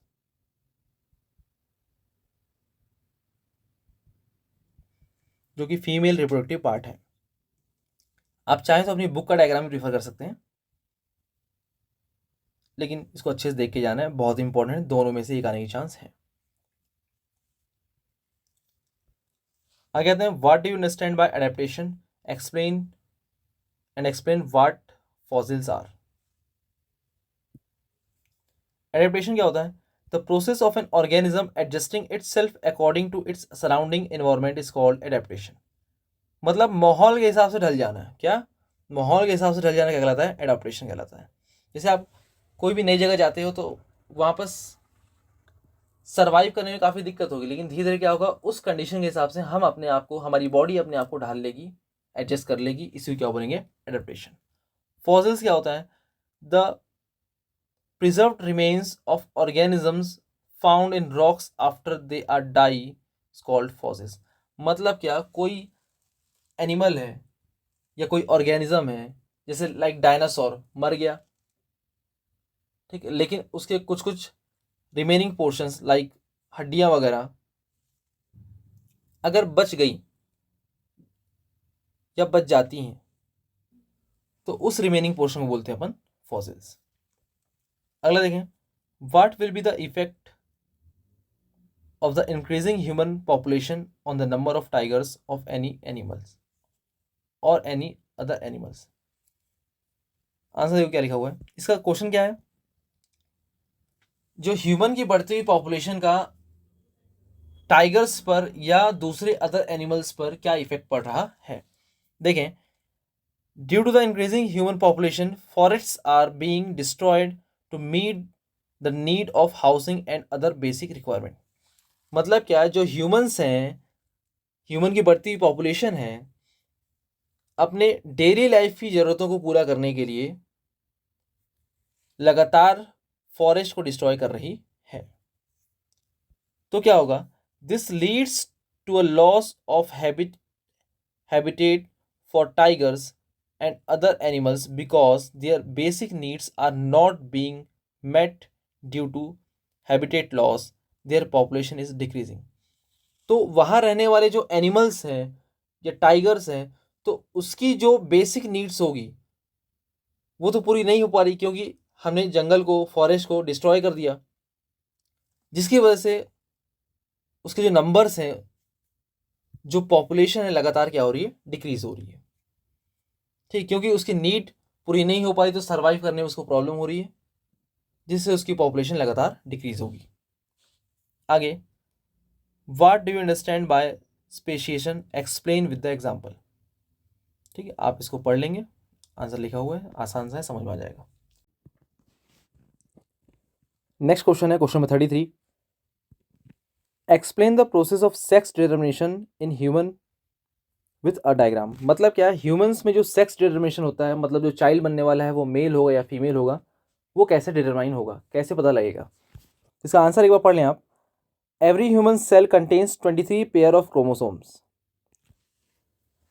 ह्यूमन की जो सेल होती है, सेल के अंदर न्यूक्लियस होता है, न्यूक्लियस के अंदर 23 पेयर ऑफ क्रोमोसोम पाए जाते हैं।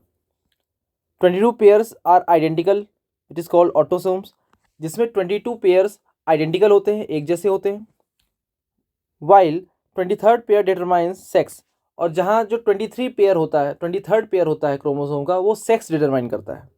मतलब जो ऑफस्प्रिंग आने वाली है वो मेल होगी या फीमेल, कैसे पता चलता है, 23rd पेयर ऑफ क्रोमोसोम से पता चलता है।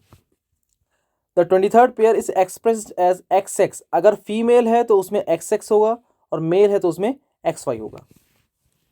इतना क्लियर है। आगे, at the time of fertilization, fertilization के समय, फर्टिलाइजेशन क्या होता है, जब मेल गैमेट फीमेल गैमेट के साथ मिलता है, या जब male germ cell sperm female germ cell ovum के साथ मिलता है, तो इस प्रोसेस को बोलते हैं fertilization. At the time of fertilization, if an egg meets a sperm carrying an X chromosome, मतलब अगर एग किस में पाया जाता है, फीमेल में, तो फीमेल का एग मेल के sperm carrying an X chromosome, sperm के एक्स क्रोमोसोम के साथ मिल रहा है, क्योंकि देखो एग में तो हमेशा एक्स एक्स ही रहेगा, तो इसका एक्स अगर मेल के एक्स के साथ मिल रहा है, तो जो नया ऑफस्प्रिंग आएगा वो एक्स एक्स होगा, मतलब क्या होगा, फीमेल। और अगर एग में हमेशा एक्स ही है, ये एक्स मेल के वाई से मिल रहा है, मेल के वाई क्रोमोसोम के साथ मिल रहा है, तो नया जो ऑफस्प्रिंग आने वाला है वो होगा मेल। एक बार वापस देखते हैं, देखो एग में हमेशा एक्स एक्स है, अगर ये एक्स मेल के एक्स के साथ मिलेगा तो जो नया ऑफस्प्रिंग आएगा वो होगा फीमेल, और अगर ये एक्स मेल के वाई के साथ मिलेगा तो नया बनने वाला ऑफस्प्रिंग है वो होगा male, X Y. Therefore Y chromosome is primarily the sex determining chromosome. मतलब मेन क्रोमोसोम सेक्स डिटरमाइन करने वाला कौन है, वाई क्रोमोसोम, क्योंकि फीमेल में तो सारे एक्स एक्स है, जो डिफरेंट है वो मेल में है। आगे इसका डायग्राम देख लो आप, यहाँ मेल के क्रोमोसोम को XY से और फीमेल को XX शो किया गया है। इसके गैमेट बनेंगे। गैमेट में क्या होता है, ये एलील का जो पेयर होता है वो डिवाइड हो जाता है, X और X अलग हो गया, यहाँ से फीमेल का X और X अलग हो गया। देन फर्टिलाइजेशन के टाइम में मेल का X फीमेल के X के साथ मिला तो XX बना, जो कि होगा फीमेल।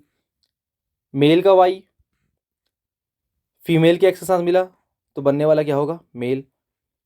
मेल का X फीमेल के X के साथ मिला तो बनने वाला क्या होगा, फीमेल। मेल का Y फीमेल के X के साथ मिला, बनने वाला क्या होगा, XY। तो यहाँ आप देख पा रहे हैं ये XX है, मतलब फीमेल है, ये भी फीमेल है, ये मेल है, ये मेल है। मतलब क्या, जो नया आने वाला ऑफस्प्रिंग है उसके मेल होने की प्रोबेबिलिटी 50% है और फीमेल होने की प्रोबेबिलिटी कितनी है, 50%। इसको ये पोर्शन समझ में नहीं आया वो एक बार वीडियो को बैक करके वापस से देख ले। आगे बढ़ते हैं question number 34। What is blood, name the blood components and right their function. ये भी काफ़ी इंपॉर्टेंट है, ध्यान रखना ये जो क्वेश्चंस बताए जा रहे हैं सारे इंपॉर्टेंट क्वेश्चन है, हमको कोई भी क्वेश्चन छोड़कर नहीं जाना है। तो what is blood, blood is a fluid connective tissue that is dark red in color. It transport products and waste material created by various metabolic activities. मतलब ब्लड क्या है, एक कनेक्टिव टिश्यू है जो वेरियस ऑर्गन को connect करके रखता है। ये डार्क रेड कलर का होता है एंड इट ट्रांसपोर्ट प्रोडक्ट। देखो हमारे बॉडी में बहुत सारी एक्टिविटीज़ होती है, जैसे रेस्पिरेशन, डाइजेशन, ट्रांसपोर्टेशन, और भी बहुत सारी एक्टिविटी होती हैं। सारी एक्टिविटी के दौरान जो वेस्ट मटेरियल बनता है और जो प्रोडक्ट बनता है, काम का चीज़ और वेस्ट चीज़, दोनों को एक पॉइंट से दूसरे पॉइंट तक ले जाने में जो हेल्पफुल कंपोनेंट है वो है ब्लड। अगर जैसे हम सांस लेते हैं, ऑक्सीजन को अंदर लेते हैं, तो ऑक्सीजन को पूरी बॉडी में पहुंचाने का काम किसका है, ब्लड का। पूरी बॉडी से ऑक्सीजन मतलब CO2 को नाक के थ्रू बाहर निकालने का काम किसका है, ब्लड का। हमने खाना खाया, पेट में डाइजेशन हुआ, डाइजेशन के बाद जो न्यूट्रिएंट्स बन रहे हैं उसको पूरी बॉडी में भेजने का काम किसका है, ब्लड का। पूरी बॉडी में जो वेस्ट मटेरियल बन रहा है, नाइट्रोजनस वेस्ट, यूरिन बन रहा है, उसको फ्लो करवाने का काम किसका है, ब्लड का। आगे देखते हैं कंपोनेंट्स ऑफ ब्लड कौन कौन से हैं। पहला RBC रेड ब्लड सेल्स, दूसरा WBC white blood cells, next है प्लेटलेट्स एंड प्लाज्मा। तो RBC क्या होता है, this contains haemoglobin which acts as oxygen carrier. तो RBC पहली बात तो रेड कलर का होता है और इसमें हीमोग्लोबिन पाया जाता है। हीमोग्लोबिन क्या करता है, ये ऑक्सीजन को कंटेन करता है और पूरी बॉडी में फ्लो करवाता है। अगर आपकी बॉडी में खून की कमी है, इसका मतलब होता है कि आपकी बॉडी में हीमोग्लोबिन की कमी है, जिस वजह से आपको चक्कर आएगा, कमजोरी महसूस होगी। क्यों, हीमोग्लोबिन कम है तो ऑक्सीजन कम कैरी हो रहा, तो आपके सारे बॉडी पार्ट्स में ऑक्सीजन पर्याप्त मात्रा में नहीं पहुंच पा रही है। आगे white blood cells, these protect our body from infections and consume harmful bacteria. तो जो WBC होता है ये हमारी बॉडी को हार्मफुल इन्फेक्शन से बचाती है।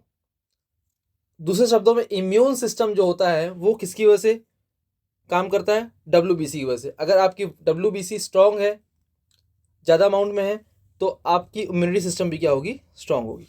नेक्स्ट है platelets, this help in the clotting of blood. जैसे आपको चोट लग गई, खून बहता है, तो कुछ टाइम बाद खून बहना बंद हो जाएगा, वो किसकी वजह से होता है, प्लेटलेट्स की वजह से होता है। लास्ट है प्लाज्मा। तो ये जो सारे सेल्स देख रहे हैं अपन, RBC, WBC और प्लेटलेट्स, ये एक लिक्विड में घुले हुए रहते हैं जिसको बोलते हैं plasma. This is the liquid part of the blood that transports glucose, amino acids, protein, hormones ETC।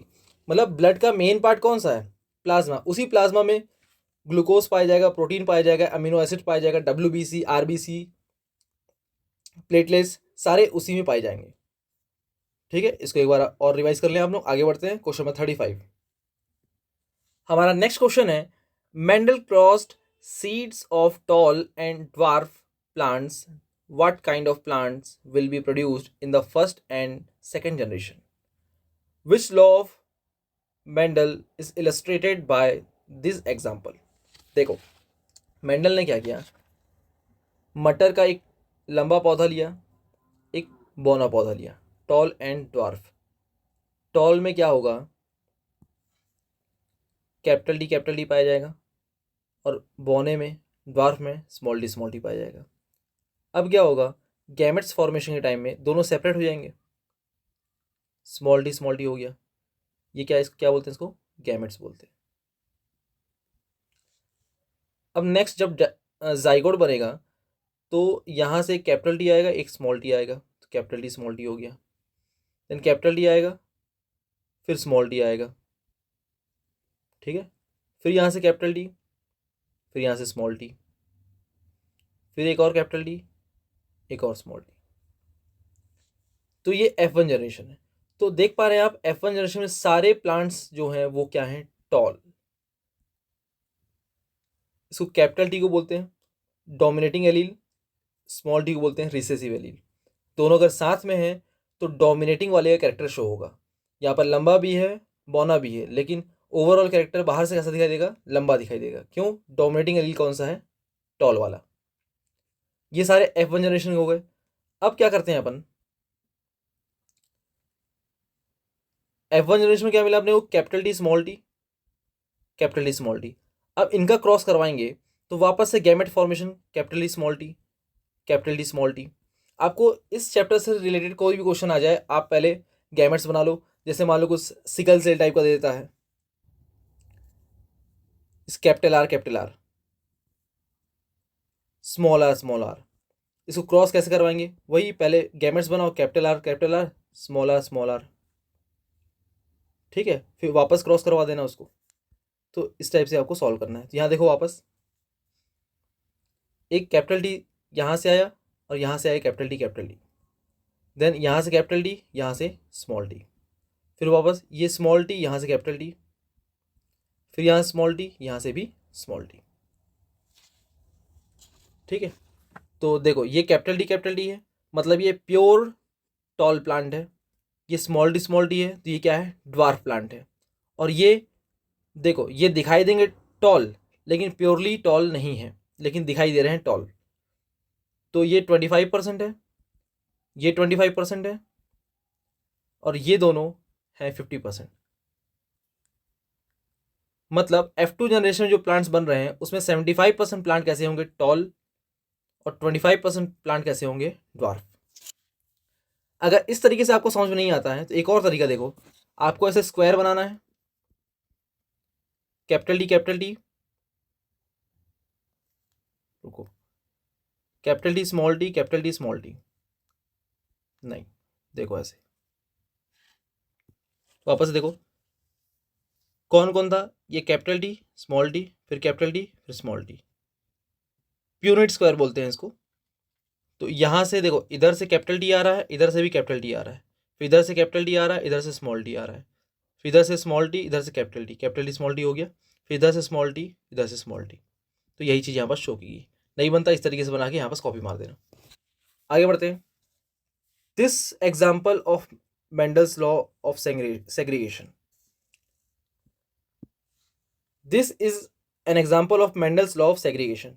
Law of segregation क्या होता है, according to this law during the formation of gametes the pair of genes separated from each other so that gamete carry only one allele of each trait. मतलब क्या, जब cross के दौरान, जैसे capital D small T है, capital D small T है, इसका जब गैमेट बनता है तो ये पेयर ऑफ एलील है या जीन है, तो इस पेयर में से केवल एक ही जीन या एलील आगे जाता है।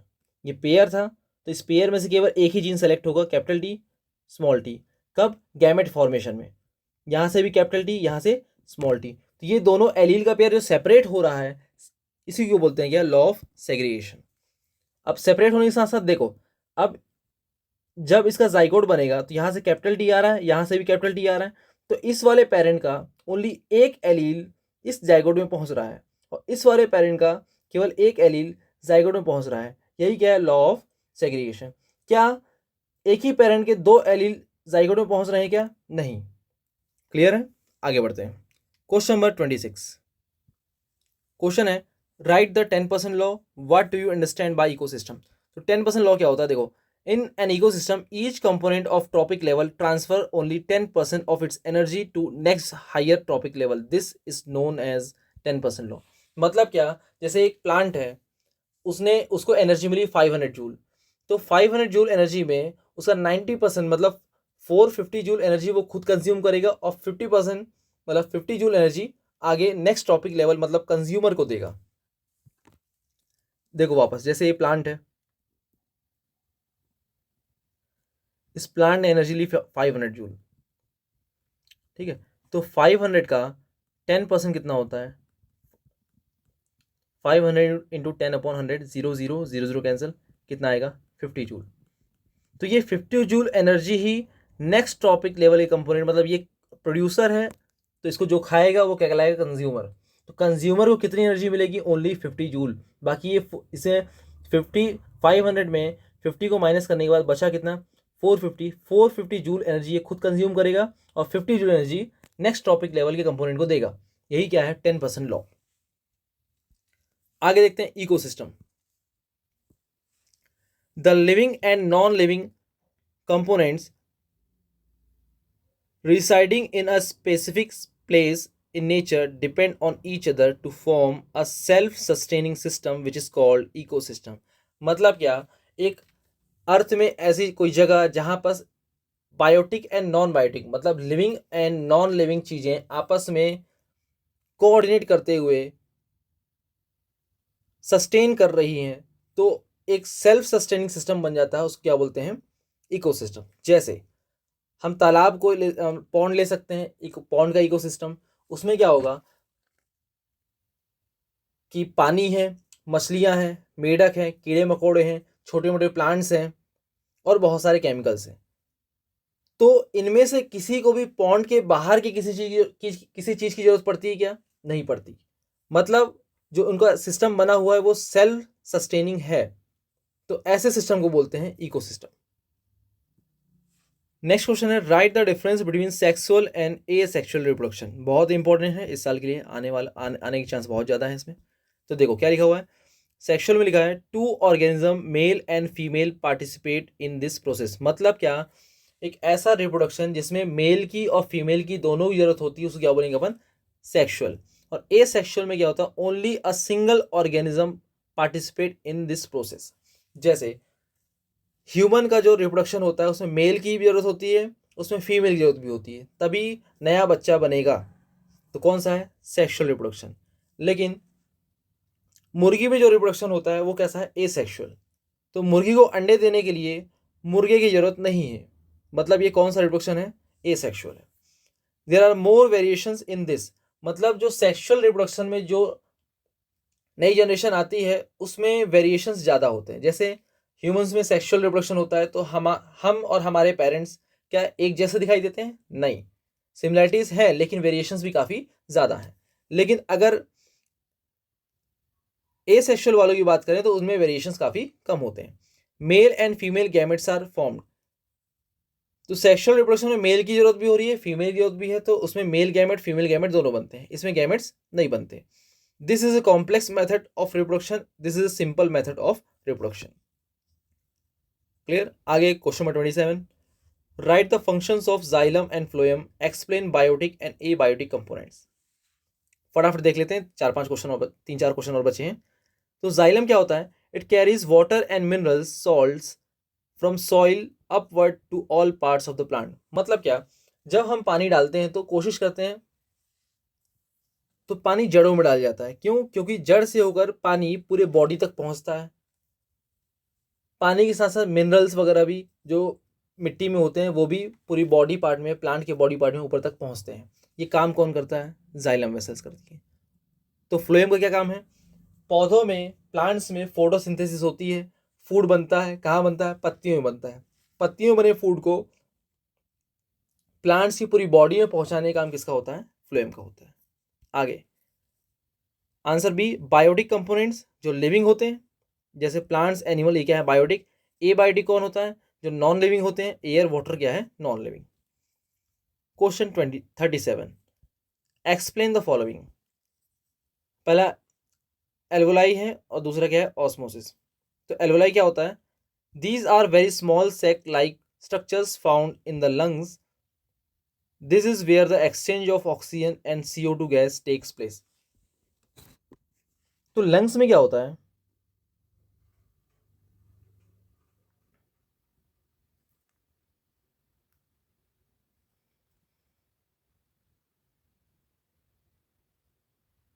आपने देखा होगा यहाँ पर ब्रोंकियोल से ऐसे छोटे छोटे बॉल्स टाइप के स्ट्रक्चर आपको दिखाई देते हैं।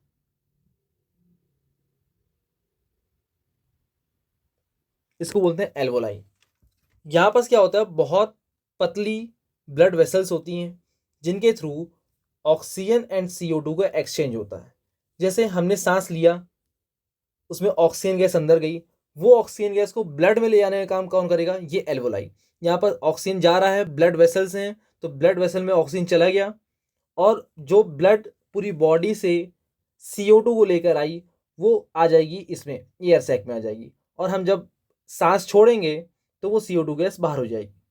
वापस से देखो, हमने सांस लिया, ऑक्सीजन गैस अंदर गई, तो ब्लड में कहाँ से मिक्स होगी? एल्वोलाई से। ठीक है, अब जो पूरी बॉडी में CO2 है वो ब्लड लेकर आया, कहाँ तक लेकर आया? एल्वोलाई तक लेकर आया। एल्वोलाई ने उसको एब्जॉर्ब किया और हमने जब सांस छोड़ा तो वो CO2 गैस बाहर हो गई। ठीक है, तो ये काम है एल्वोलाई का। चलो नेक्स्ट है osmosis. The movement of water molecule through a semi permeable membrane from a solution of lower concentration to solution of higher concentration is called osmosis. तो ऑस्मोसिस क्या होता है? सेमी परमिएबल मेम्ब्रेन क्या होती है? बहुत पतली फिल्म होती है जिसके थ्रू बहुत छोटे पार्टिकल्स लाइक गैस के पार्टिकल ही आर पार हो सकते हैं, या बहुत छोटे पार्टिकल जैसे वाटर के पार्टिकल्स ही आर पार हो सकते हैं। उसको क्या बोलेंगे अपन? Semi permeable membrane.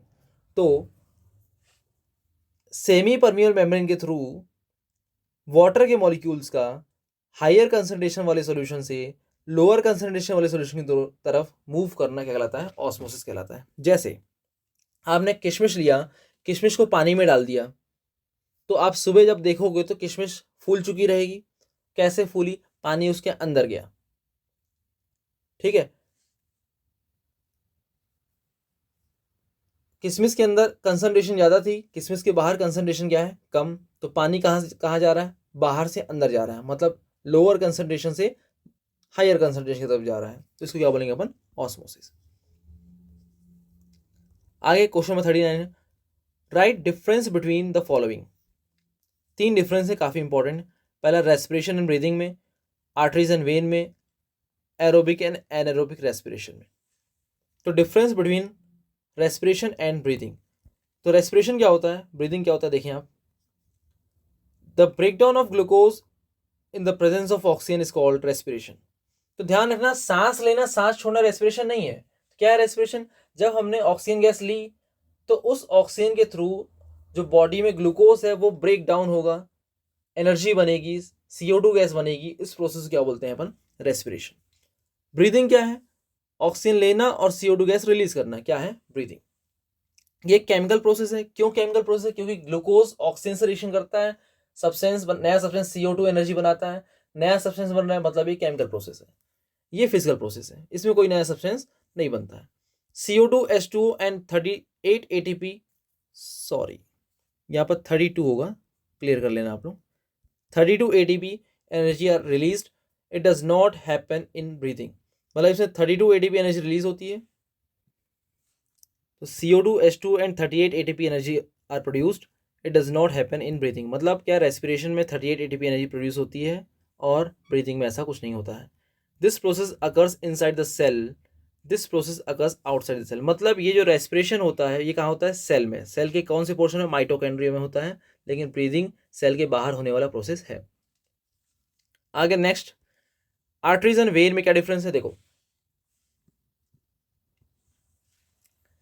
It carries oxygenated blood, carries blood rich in CO2, deoxygenated. मतलब क्या, आर्टरीज में कौन सा ब्लड घूमता है, बहता है? ऑक्सीजनेटेड, अच्छा खून। इसमें कौन सा खून बहेगा? गंदा खून, मतलब CO2 वाला खून। They are thick wall, they have thick walls, they have thin walls. Artery की वॉल्स कैसी होती हैं? थिक होती है। वेन्स की वॉल कैसी होती है? थिन होती है। ऐसा क्यों? क्योंकि इसमें हाई प्रेशर में ब्लड बहता है, इसमें लो प्रेशर में ब्लड बहता है। यहाँ लिखा है blood flows through them under high pressure, blood flows through them under low pressure. मतलब इसमें हाई प्रेशर में ब्लड फ्लो हो रहा है और वॉल अगर इसकी थिक नहीं रहेगी तो ये जो आर्टरी की ट्यूब है वो ब्रेक हो सकती है, इसलिए वॉल कैसी होती है इसकी? थिक होती है। Next, walls are not present in them, walls are present in them. Valve क्या होता है? ये ढक्कन होता है। जैसे मान लो ये वेन है, वेन में कौन सा ब्लड फ्लो कर रहा है? CO2 वाला, मतलब गंदा खून फ्लो कर रहा है। हम नहीं चाहते कि वो बैक हो, तो यहाँ पर ऐसे वॉल्व लगे होते हैं। ठीक है, जैसे ही ब्लड बैक मारता है तो ये वॉल्व हो जाएंगे बंद। वॉल्व बंद हो गए तो ब्लड पीछे जा पाएगा क्या? नहीं जा पाएगा। ठीक है, तो walls are present in them. किस में होते हैं? वेन में होते हैं। आर्टरी में नहीं होते, क्योंकि खून अगर आगे जा रहा है और पीछे बैक भी कर देता है तो कोई दिक्कत हमको नहीं है। आगे next, aerobic respiration and anaerobic respiration में डिफरेंस देखो। पहला है oxidation of glucose in the presence of CO2 in the presence of oxygen. तो ये यहाँ पर एरोबिक में क्या होता है? ऑक्सीजन के प्रेजेंस में ऑक्सीडेशन होता है, यहाँ पर ऑक्सीजन के एब्सेंस में होता है। इसमें CO2H2O बनता है, इसमें CO2 बनता है, अल्कोहल बनता है और लैक्टिक एसिड बनता है। मसल्स में बनता है lactic acid. Next, large amount of energy released, इसमें small amount of energy released. This relation occurs in the mitochondria. ये कहाँ होता है? माइटोकॉन्ड्रिया में होता है और ये साइटोप्लाज्म में होता है। ठीक है, 2-3 बार बढ़िया से इसको याद कर लें। आगे नेक्स्ट आता है प्लांट हार्मोन्स। नेक्स्ट क्वेश्चन में 30 है, प्लांट हार्मोन्स को अपने को एक्सप्लेन करना है, नर्व सेल का डायग्राम एक्सप्लेन करना है और रिफ्लेक्स एक्शन क्या होता है इसको बताना है। तो प्लांट हार्मोन्स क्या है? प्लांट में जो हार्मोन्स पाए जाते हैं उसको बोलते हैं प्लांट हार्मोन्स। तो पहला auxin, it increases the length of stem and root and helps in bending the plant towards the light. जैसे कोई प्लांट है तो ये प्लांट के शूट पर, इसको ऊपर वाले पोर्शन को बोलते हैं शूट और नीचे नीचे वाले पोर्शन को बोलते हैं रूट। तो शूट के टिप पर, ऊपर वाले पोर्शन पर, और रूट के टिप पर ऑक्सिन हार्मोन पाया जाता है। ठीक है, इसकी जो लेंथ इंक्रीज हो रही है, इसकी लेंथ जो इंक्रीज हो रही है किसकी वजह से हो रही है? ऑक्सिन की वजह से होती है। और देखा होगा आपने, जैसे मान लो कोई प्लांट है, ये पॉट में लगा हुआ है, ये पॉट अगर गिर गया, यहाँ पर कहीं सन है, तो ये प्लांट गिर गया तो ऐसे ग्रोथ नहीं करेगा, ऐसे आगे नहीं जाएगा। तो कैसे ग्रोथ करेगा? ये सन की डायरेक्शन में ग्रोथ करेगा। ठीक है, तो ये किसकी वजह से हो रहा है? ऑक्सीजन हार्मोन की वजह से होता है। ये लाइट सेंसिटिव होता है, मतलब प्लांट के शूट को किस डायरेक्शन में ले जाता है? लाइट की डायरेक्शन में ले जाता है। नेक्स्ट है gibberellin, it helps in seed germination, increase the height of plant and assist in the formation of flower and fruit. तो क्या करता है ये? सीड जर्मिनेशन, जैसे आपने स्प्राउट्स खाया होगा, अंकुरित चने, जर्मिनेशन किसकी वजह से हो रहा है? जिब्रेलिन की वजह से हो रहा है। Increase the height of the plant, plant की हाइट इंक्रीज करने का काम किसका होता है? जिब्रेलिन का होता है। एंड जो फ्लावर एंड फ्रूट का फॉर्मेशन होता है वो किसकी वजह से होता है? जिब्रेलिन की वजह से होता है। अगला है cytokinin, it helps in growth of lateral birds. मतलब जैसे ये प्लांट, ये हमारा प्लांट है, थोड़ा गंदा सा है, तो ये प्लांट है तो इसके साइड में भी बड बनती है, यहाँ से भी ब्रांच निकलती है। ठीक है, ये ब्रांच बनी, यहाँ से थोड़ी ब्रांच निकल जाएगी। ये किसकी वजह से हो रहा है? साइटोकाइनिन की वजह से हो रहा है। Promote cell division and prevent leave from ageing, ये जो प्लांट में सेल है उसको रेपिटेडली डिवाइड करता है और prevent the leaves from ageing, जो प्लांट की लीव होती है उसको जल्दी खराब होने से, बूढ़ा होने से रोकता है। कौन? साइटोकाइनिन। नेक्स्ट है abscisic acid, it inhibits growth, causes leave to fall and protect the plant during stress. इसका मेन काम है ग्रोथ को रोकना। शुरू के जो 3 हार्मोन्स हैं वो ग्रोथ को प्रमोट करते हैं और ये क्या करता है? ग्रोथ को इनहिबिट करता है, रोकता है। और जो कॉजेस लीव फॉल, जो पत्तियां झड़ती हैं, जैसे पतझड़ के मौसम में पत्तियां झड़ती हैं, किसकी वजह से झड़ती हैं? एब्सिसिक एसिड की वजह से झड़ती है। अगला ethylene, it ripen fruits and causes of shedding of leaves from flower. तो पत्तियां झड़ाने का काम कौन करता है? इथाइलिन। ये भी सेम काम करता है, एब्सिसिक एसिड भी पत्तियां झड़ने का काम करता है। और इथाइलिन और क्या करता है, ये जो पौधों में जो फल लगे होते हैं, पेड़ में जो फल लगे होते हैं, जो पकते हैं, किसकी वजह से पकते हैं, इथाइलिन, ये गैस होती है। नेक्स्ट इंपॉर्टेंट क्वेश्चन है label diagram of nerve cell. तो नर्व सेल का आपको डायग्राम बना देना है, और जो जो पार्ट यहाँ पर शो हुए हैं इधर देख लें, उसको बढ़िया से याद करके 2-3 बार, 1-2 बार प्रैक्टिस कर लेना डायग्राम बनाने की, उसको एग्जाम में जाके लिख देना है। अगला है what is reflex action, explain. तो a reflex action is an action that occurs very quickly and automatically without thinking। तो ऐसा एक्शन जो विदाउट थिंकिंग अचानक से हो जाता है उसको बोलते हैं रिफ्लेक्स एक्शन। जैसे आप बैठे हो, बगल बगल में किसी ने बम फोड़ दिया तो आप अचानक से उचक जाओगे, किसी वजह से उचक रहे हो, क्या है ये है रिफ्लेक्स एक्शन। ठीक है, आप बैठे हो, आपके बगल वाले पार्टनर ने, दोस्त ने आपको पिन चुभा दी, आप उचक जाओगे, क्या है ये, रिफ्लेक्स एक्शन। ठीक है, आप बैठे हुए, आपको अचानक से सांप दिखाई दे दिया तो वहां बैठे रहोगे क्या चुपचाप, नहीं, उचकोगे, भागोगे, किसकी वजह से हो रहा है वो, क्या है वो, रिफ्लेक्स एक्शन है। इसके बारे में कुछ इंपॉर्टेंट पॉइंट देखते हैं। It controlled by the spinal cord not the brain. जो रिफ्लेक्स एक्शन होते हैं उसको स्पाइनल कॉर्ड कंट्रोल करती है, ब्रेन से कंट्रोल नहीं होता। जब रिफ्लेक्स एक्शन कंप्लीट हो जाती है उसके बाद ब्रेन को पता चलता है कि हाँ कुछ हुआ है। जैसे बगल वाले ने आपको पिन चुभा दी तो आप पहले उचक जाओगे, फिर उसके बाद ब्रेन को पता चलेगा कि हाँ किसी ने पिन चुभाई। क्यों, ऐसा क्यों होता है, क्योंकि पिन चुभाना क्या हार्मफुल इंसिडेंट है, अगर हमारी बॉडी हटने पे लेट हो गई तो हमको नुकसान ज़्यादा हो सकता है। इसलिए इसलिए इस एक्शन का कंट्रोल किसके थ्रू होता है, स्पाइनल कॉर्ड के थ्रू होता है, ताकि रिएक्शन फास्ट हो जाए। This action protect us from sudden dangers. ये हमको किससे प्रोटेक्ट करता है, अचानक से हुए हमले से प्रोटेक्ट करता है। एग्जाम्पल क्या है, पढ़ लेंगे उसको। ये रिफ्लेक्स एक्शन का आर्क बना हुआ है, ये गर्म पानी है, ये हाथ है, गर्म पानी हमने हाथ में डाला तो यहाँ पर होते हैं रिसेप्टर्स, थर्मो रिसेप्टर्स हैं, ये हीट और पेन को एब्जॉर्ब किया, ये मैसेज ये देख रहे हो सेंसरी न्यूरॉन के थ्रू कहाँ गया, स्पाइनल कॉर्ड में गया, यहाँ प्रोसेस होगा। उसके बाद ये जो मैसेज है, जो स्पाइनल कॉर्ड जो मैसेज देगा वो मसल को देगा, ये मोटर न्यूरॉन के थ्रू कहाँ जा रहा है, मसल्स में जा रहा है, और ये इफेक्टर मसल्स है, ये इसी मसल्स के थ्रू हाथ हमारा क्या होगा, लिफ्ट होगा, ऊपर हटेगा। अगर ये मसल्स तक मैसेज नहीं जा रहा है अचानक से तो हमारा हाथ वहीं का वहीं रह जाएगा और हमको ज़्यादा सीवर बर्निंग हो सकती है। एक एक्स्ट्रा क्वेश्चन है,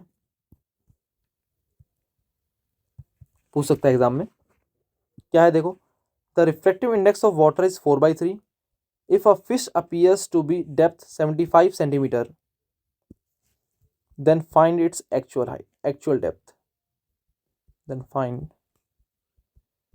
its actual depth। देखो क्या बोल रहा है, रिफ्रैक्टिव इंडेक्स कितना है, 4/3।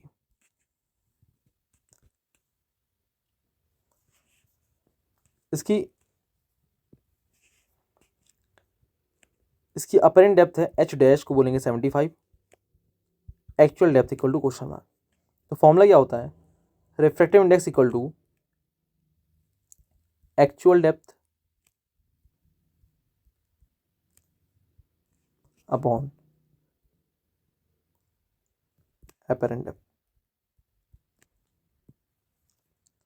एक्चुअल डेप्थ को मैं एच बोल दे रहा हूँ, अपरेंट डेप्थ कितना है 75, एन की वैल्यू है 4/3।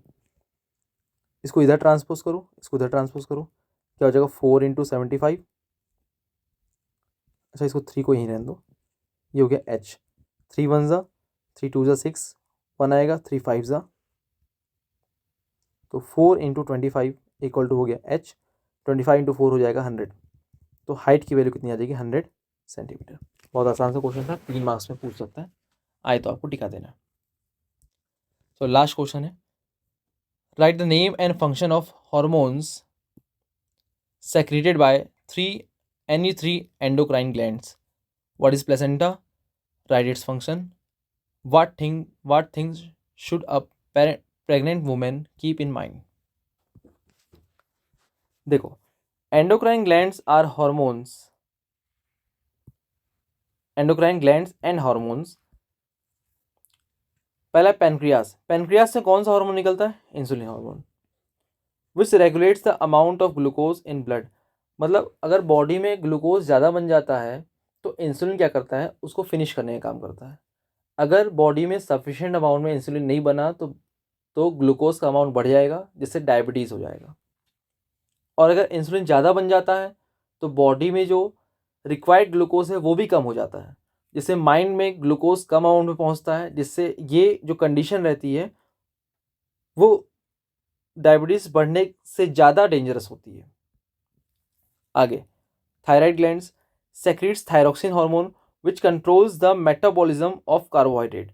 तो कार्बोहाइड्रेट का मेटाबॉलिज्म कौन मेंटेन करता है? Thyroxine hormone. अगर थायराइड ग्लैंड अच्छे से काम नहीं कर रही तो थायरोक्सिन हार्मोन कम निकलेगा, तो कार्बोहाइड्रेट का डाइजेशन अच्छे से नहीं हो पाएगा, जिससे फैट इंक्रीज होता है।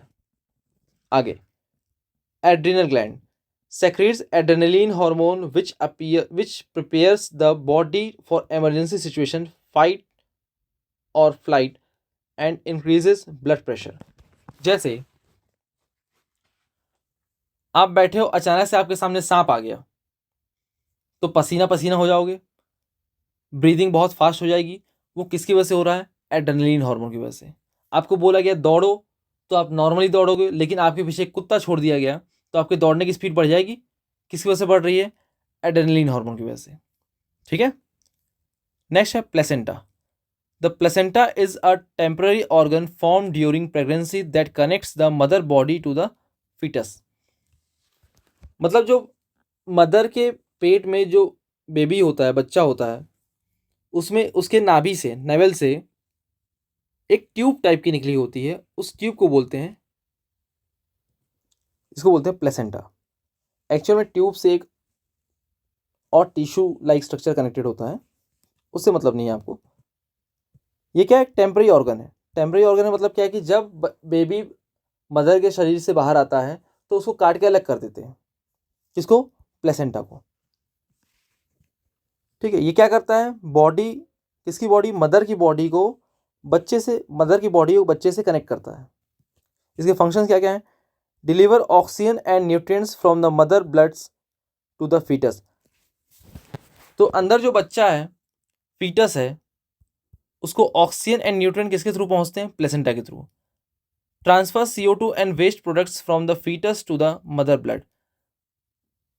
उस बच्चे के शरीर में जो एक्टिविटीज हो रही है, मेटाबॉलिक एक्टिविटीज हो रही है, उसके दौरान जो वेस्ट मटेरियल बनेगा, CO2 गैस बनेगी, वो मदर के शरीर में पहुंचाने का काम कौन करता है? सेम प्लेसेंटा करता है।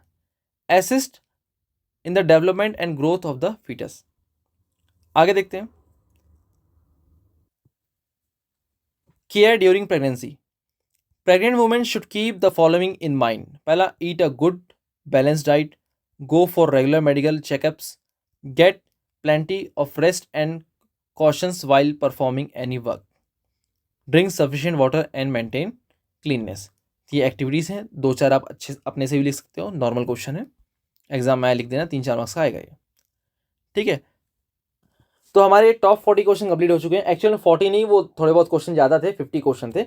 वो आपका माइंडसेट सेट करने के लिए कि हाँ भाई 40 क्वेश्चन ही पढ़ने हैं, इसलिए मैंने उसको जानबूझकर 40 बोला, लेकिन एक्चुअल में लगभग 50 क्वेश्चन थे ये। ठीक है। तो ये क्वेश्चन अगर आप पढ़ लेते तो आप डेफिनेटली एग्जाम में पास हो जाएंगे और अच्छे नंबर भी आ सकते हैं इसमें। ठीक है। इसको पढ़ने के बाद भी अगर आपके अंदर कैपेसिटी है तो मैंने कुछ क्वेश्चंस और नीचे लिख दिए हैं। ठीक है। इसको भी आप एक बार अपनी बुक से पढ़ सकते हैं, या बुक या जो भी आपके पास मटेरियल है उससे आप कर सकते हैं। पहला, what do you understand bye coefficient of linear expansion? Draw the diagrams of thermometer, kelvin, Celsius and Fahrenheit. Draw diagrams of digestive system, respiratory system and heart. ठीक है। इसको काफ़ी स्कूल वाले इंपॉर्टेंट बोलते हैं, आप एक बार देख लेना। Difference between POP and gypsum. Difference between absolute reflect, इसको तो कर ही लेना, ये वाला क्वेश्चन जो है जिप्सम और POP में डिफरेंस 100% आपको कर लेना है। अगला है difference between absolute and relative refractive index. Why does a test tube immersed in water appear shiny? Make names and function of juices secreted by various glands in digestive system. जैसे liver से निकलता है bile juice, और stomach में होता है pepsin, HCl and mucus. ठीक है, तो ऐसे आपको जूसेस याद करने हैं। Chemicals added for various colour of glass, ये केमिस्ट्री इन एवरीडे लाइफ का क्वेश्चन है। उसमें जैसे आपको बोला गया कि हमको ग्रीन कलर चाहिए ग्लास का, तो कौन सा केमिकल मिलाना पड़ेगा, तो उसकी एक लिस्ट बुक में दी गई है, आप उसको देख लें। What is renewable and non renewable energy sources, solar heating devices, gypsum added to cement and what is cement clinker. सिर्फ जिप्सम क्यों डाला जाता है सीमेंट में, क्योंकि वो सीमेंट के जमने के टाइम को कम करता है। अगर हमने पानी डाला सीमेंट में और तुरंत तत्काल जम गया तो कोई काम नहीं आएगा। जिप्सम क्या करता है, जमने की स्पीड कम करता है। सीमेंट क्लिंकर क्या है, जो रोटेटनरी किल्न होती है, फर्नेस होती है, उससे सीमेंट की छोटी छोटी बॉल्स निकलती हैं जिसमें उसके सारे कंपोनेंट होते हैं, उन बॉल्स को बोलते हैं क्लिंकर। बाद में उन बॉल को पीसा जाता है, फिर उसमें जिप्सम मिला के बोरियों में भर के भेजा जाता है। 2-4 IUPAC नेमिंग क्वेश्चन देख लेना है। Hormone secretes by various glands in their and their functions. Soap detergent में difference, components of cement, bleaching powder क्या है, nuclear fusion and fission, electric generator and motor. ठीक है, अगर आपके पास समय बचता है और आपकी कैपेसिटी है तो आप इतने क्वेश्चन थोड़े से और देख लेंगे, 1 से सवा घंटे का टाइम लगेगा इसमें। ठीक है, एक और क्वेश्चन आप देख सकते हो मिसेल के बारे में।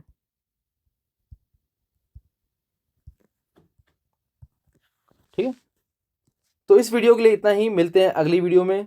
तब तक आप ज़बरदस्त तरीके से तैयारी करते रहें, पढ़ते रहें, खुश रहें और वीडियो को लाइक सब्सक्राइब करना ना भूलें।